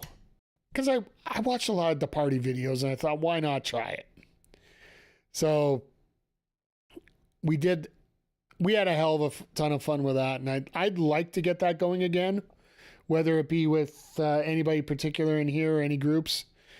I'd like to just get more community streams put together here and just give us a chance to play together, whether it be strategy games or games I'm going to fail at miserably, one or the other. That's why I sort of mentioned Fortnite for tonight, which obviously we're not doing because, well, frankly, it's almost midnight Eastern. So once we're done here, I'm just going to raid you guys out here on the old YouTubes here or on the Twitches here, and we'll go from there. But no, the best thing I can say about these past 5 years is I don't regret them at all. Being on here was probably one of the most fun things I've been able to do. Have I had some stressful moments? Yes. Have I had some confrontations on here? Yes. Have I blocked people midstream for non-stupid reasons? Yes.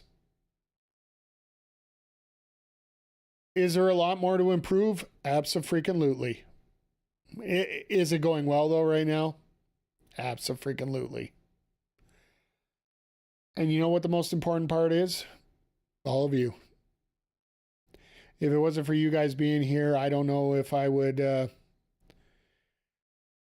I know I talk about how things are small and things are like working on growing and whatever.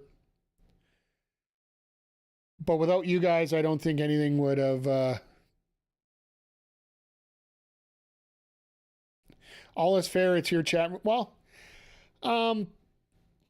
here's the thing, Nats, and I try to make it pretty clear. And it's just like I mentioned for Backbreaker Video and anybody that's going to be a contributor, anybody that's going to be in my chat.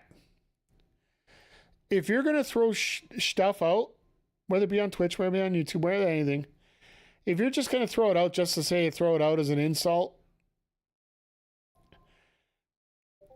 you better make sure you have some damn good context on it. Because if you don't, well, you're going to get a lot of that. That's a donkey kick out of there. It's like I've said everything else. Have a take, don't suck. I think the last time I banned somebody from here that wasn't a bot, basically he popped into the end of, I think it was the end of Revolution. No, it was the end of Full Gear last year. And basically came in, there's no storylines in AEW, show sucked, C+ at best.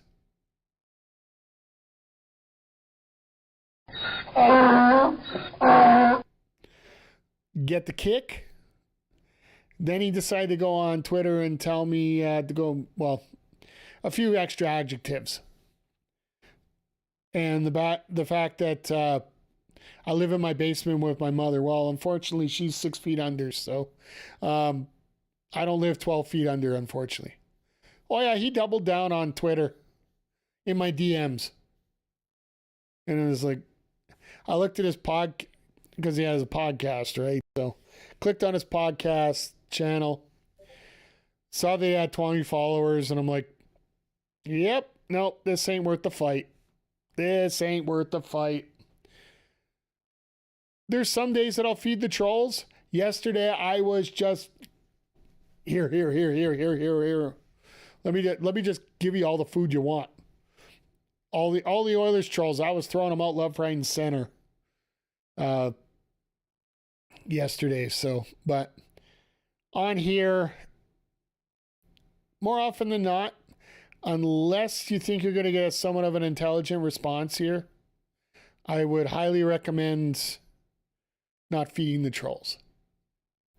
Like, I know personally, like, there was an interesting debate today. I was, JPJ, who's over on Love Wrestling, he was commenting about Watch Mojo's top 10 heel turns of all time.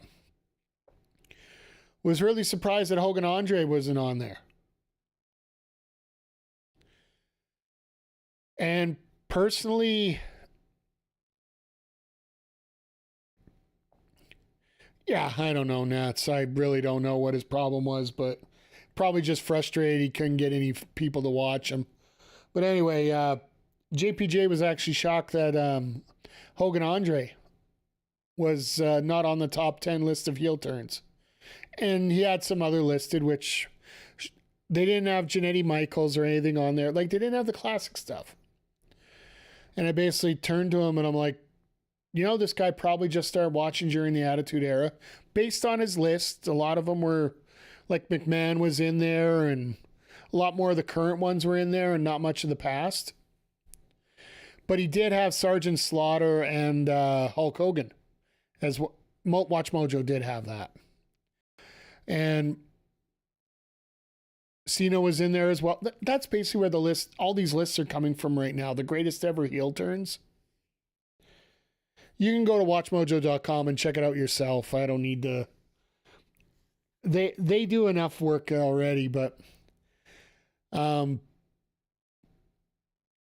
basically said right now it's probably clickbait to put Hogan or put Slaughter Hogan in there. Especially after a day like today, you could definitely understand why that would be clickbait, putting that one in a poll or in a ranking of a top 10. But I'm gonna hit you with a hot take, folks. The Andre heel turn on Hogan, I honestly don't feel that was that big of a heel turn. The match was a moment in history.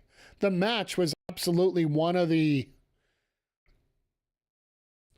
that moment between Hogan and Andre very well could have changed the wrestling business forever. That one moment.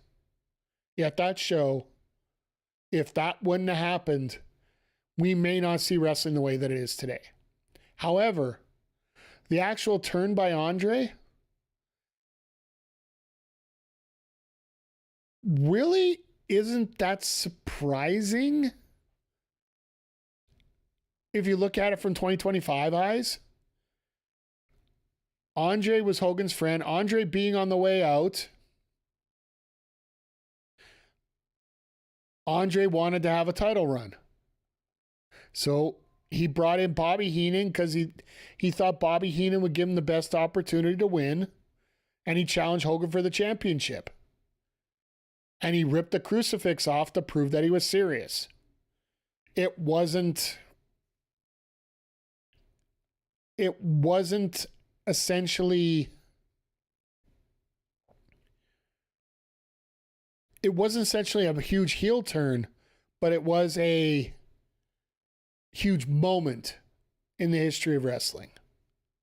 Andre being in that condition he was and wrestling that match was, yeah, absolutely. Like, full props to Andre. Like, rest in peace, but everything he did in the last, 5-6 years of his career and the amount of pain that he was in,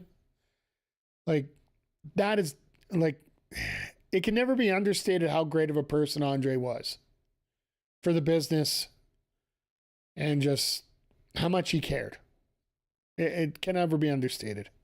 Hogan joining NWO was bigger than Andre in retrospect. Honestly,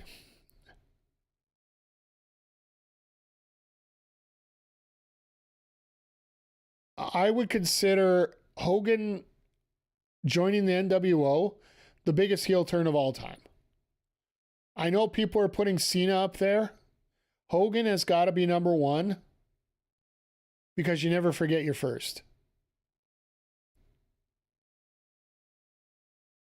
And that kind of situation like that, I would have to say that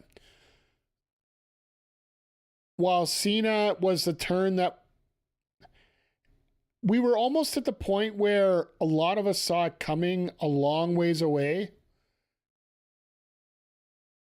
And it got to that point of Hogan taking Sting out for being the third guy, maybe being a bigger heel.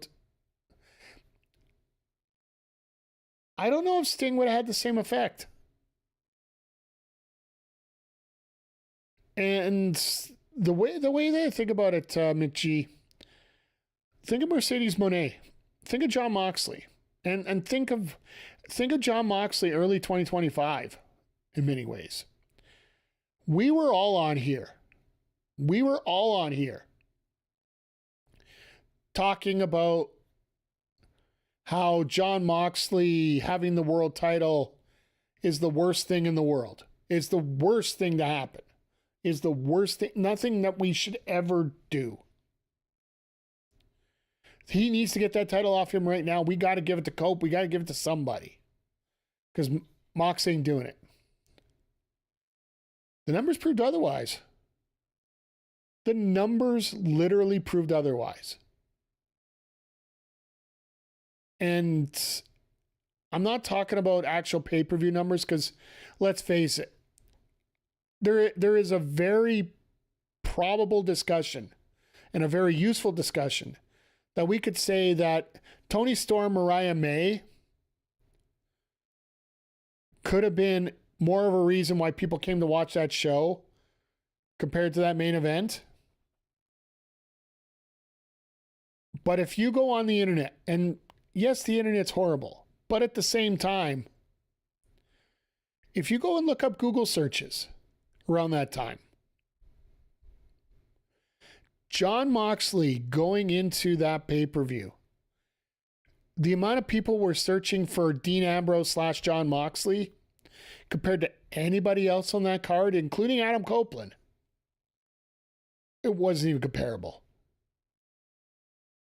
People know the notoriety of Dean Ambrose. Even if he is in a different character, they know who he is. Adam Copeland, they know who he is. Mercedes Moné, they know who she is. yes, we can sit here and argue back and forth who's better, AEW, WWE. We could argue that till the cows come home. But at the same time, you got to look at it and simply say, you're looking at the number of people watching your product because they know who these other people are. And that's the same thing that happened with Hogan. Having Sting do that, you're not capturing a new audience because it's the people that already are watching the program seeing a heel turn there. You're seeing a bunch of people that don't necessarily watch WCW seeing that with Hogan. And the fact that they know who Hulk Hogan is, they don't know necessarily who Arn Anderson is, who Scotty Riggs is, even who Ric Flair is, to a point. Ric Flair was around for a year and really didn't do a whole lot. He didn't even get the privilege of having a main event at WrestleMania despite being the WWE champion. If Cope won, Swerve and Ospreay and Hangman are nowhere close to being at this moment. That's why I think Tony Khan deserves a lot more credit than where he's at right now.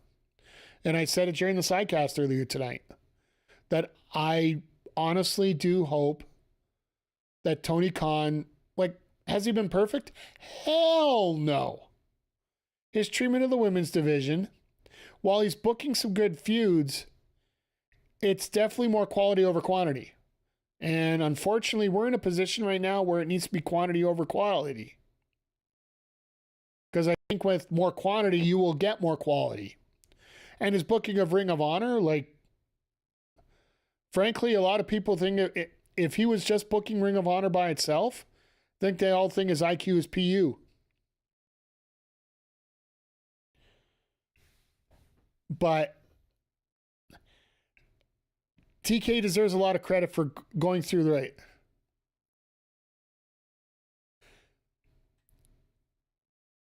You're absolutely right when people complain, don't even watch it. And that's the thing, the last couple of guys that I've banned here in chat literally don't watch the product. They just wanted to say WWE's better and all right, well, appreciate you. Go have a good day. Go try and have yourselves a good day. That's all you can say to them. If they want to believe that, they can believe that. Don't come into a group that's actually liking what they're seeing. I don't know what other way to put it there, so. But yeah, in terms of everything going on with wrestling right now, you do have to give Tony Khan a lot of credit for what's going on. You have to give a credit to a lot of the pickups. I do wonder what. All right, you have yourself a good night. We're gonna wrap up here pretty quick myself too, because it is 10 o'clock here, and usually it takes me about an hour to calm down and chill out a little bit before I head to sleep myself. So, but yeah, just reflecting back on the last 5 years, AEW's had its ups and downs. We've had our ups and downs. I've had my ups and downs. And the one thing I can say is things will grow. Things are going to get better. As long as you're trying to make an effort to make things better than where they were coming back. If you're going back, if you can look back and say 2024 is not as good as 2025. In terms of the work you're putting in and the honest effort you put in, the numbers might not reflect it. But can you look back and say that you did a better job this year than you did last year? As long as you can hold your head up high and say yes, and then you go to 2026 and say 2025 compared to 2026, I really do hope that every year just gets a little bit better here. And I do hope that we continue to have the fun nights that we have here all the time. And the most important thing that I don't want to forget, and I do have to get better at shilling a little bit. Like I mentioned, if you guys are watching on Twitch, please remember I do have a temporary discount up here until 2 a.m. Eastern or midnight my time. If you pick up 5 subs or more, they are 35% off. So if you want to drop any gift subs, I need to start being a little more aggressive about that, or about stuff like that. Next time we're going to do it is at All In. Twitch has got a new deal now where they're allowing you, I think it's 70 hours over 7 streams that you're able to do it. So next time we'll do it is during All In, if they don't have anything up here. So,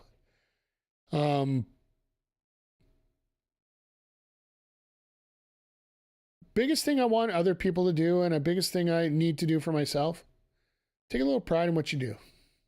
Take a little bit of credit for what you do. Have you done a good job? What is your legacy that you're leaving behind while you do your job?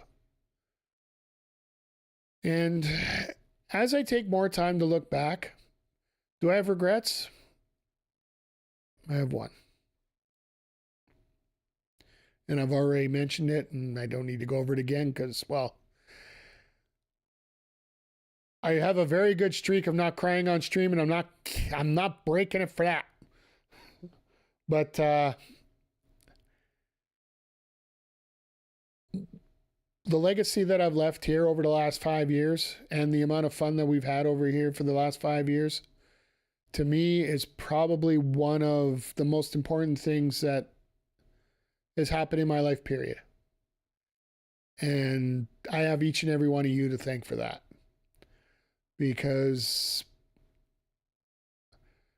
I could say a million different things, but if you're not in the position where, agree or disagree, that you're willing to listen, where you're willing to participate, whether you're willing to just lurk around and just, have a tab open and just soak in the atmosphere.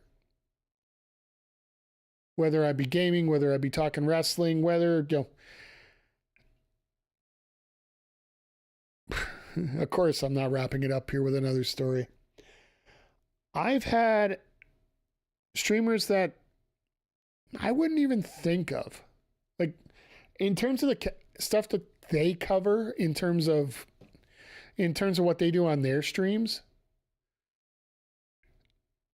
I would never picture them being a wrestling fan, let alone learning to become a wrestling fan through my stream. And the one I want to talk about most of all here on Twitch over there is Catherson. She followed one day and she literally, I popped into her stream one day and I try to sub when I can, try to show the support. And she's like, yeah, I'm learning wrestling from you. I was a wrestling fan years ago, but now that I'm watching it with you, I'm learning to really enjoy it. With all due respect, guys, like seeing all the positivity out of this chat group, out of this group, and hearing comments like that,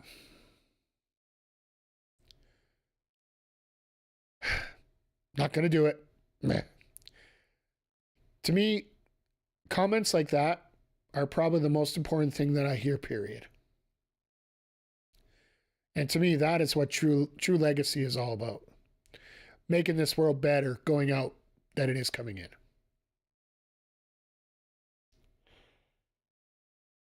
I don't know if there's a better way to finish off this stream here tonight, other than to thank the most important people that are around here, and that's you guys. Without you guys, none of this would be possible. And no matter what happens going forward, always remember I am thankful for all of you. We're entering some crazy times right now, but yeah, like I said, whatever happens, McGee, I appreciate you. I appreciate all of you for all the fun that we have in here and all the chats we have. I appreciate all of you. I don't know if there's any other way to wrap this up, but I've been talking for 4 hours straight here, and I thought I was going to take a break in the middle. I thought my conversation was going to be so short that we're going to play Fortnite tonight. But don't look like that's the case. With that being said, we're going to wrap up this podcast here. Well, fucking might as well be a podcast here at this point. Jesus criminy. I might have to break this down into 2 points, and I don't know if I'll release this as a separate video on the channels. I might have to do something separate and just let you guys know what's going on in terms of the future, and just a special video for you guys. But yeah, I'm going to go relax for a little bit. I'm going to get some sleep. Got to go work in the rain tomorrow, which is perfect when you work in car washes. Hopefully I'll be back tomorrow night. And if I am, what we're going to be on is, the plan is Rematch, the brand new soccer game that's available up on Game Pass. Want to give that a swing. If we're not doing it tomorrow, we're doing it on Monday. Tuesday, we'll be in here with City of the Wolves. And Wednesday, we'll be here both on the YouTube and on the Twitch. Of course, I got to get hiccups staying in the stream. God damn it. Zodiac, thank you very much. I appreciate you. Appreciate having you here. And you guys always been rocks for me. So, and not D-Rock, because he's a bit of an asshole. So. I guess I just but Wednesday we'll be back here both on YouTube and on Twitch for our AEW Dynamite and the debut of Kota Ibushi, followed by a little online My GM here featuring a great group of people. But for those on YouTube, once again, thank you. I don't have a fancy outro for you guys. And I can't raid out because, well, frankly, they don't allow raid outs on YouTube yet. So with that being said, thank you everybody for being here, and we will see you all here next time on the Backbreaker Video YouTube channel. Take care, everybody.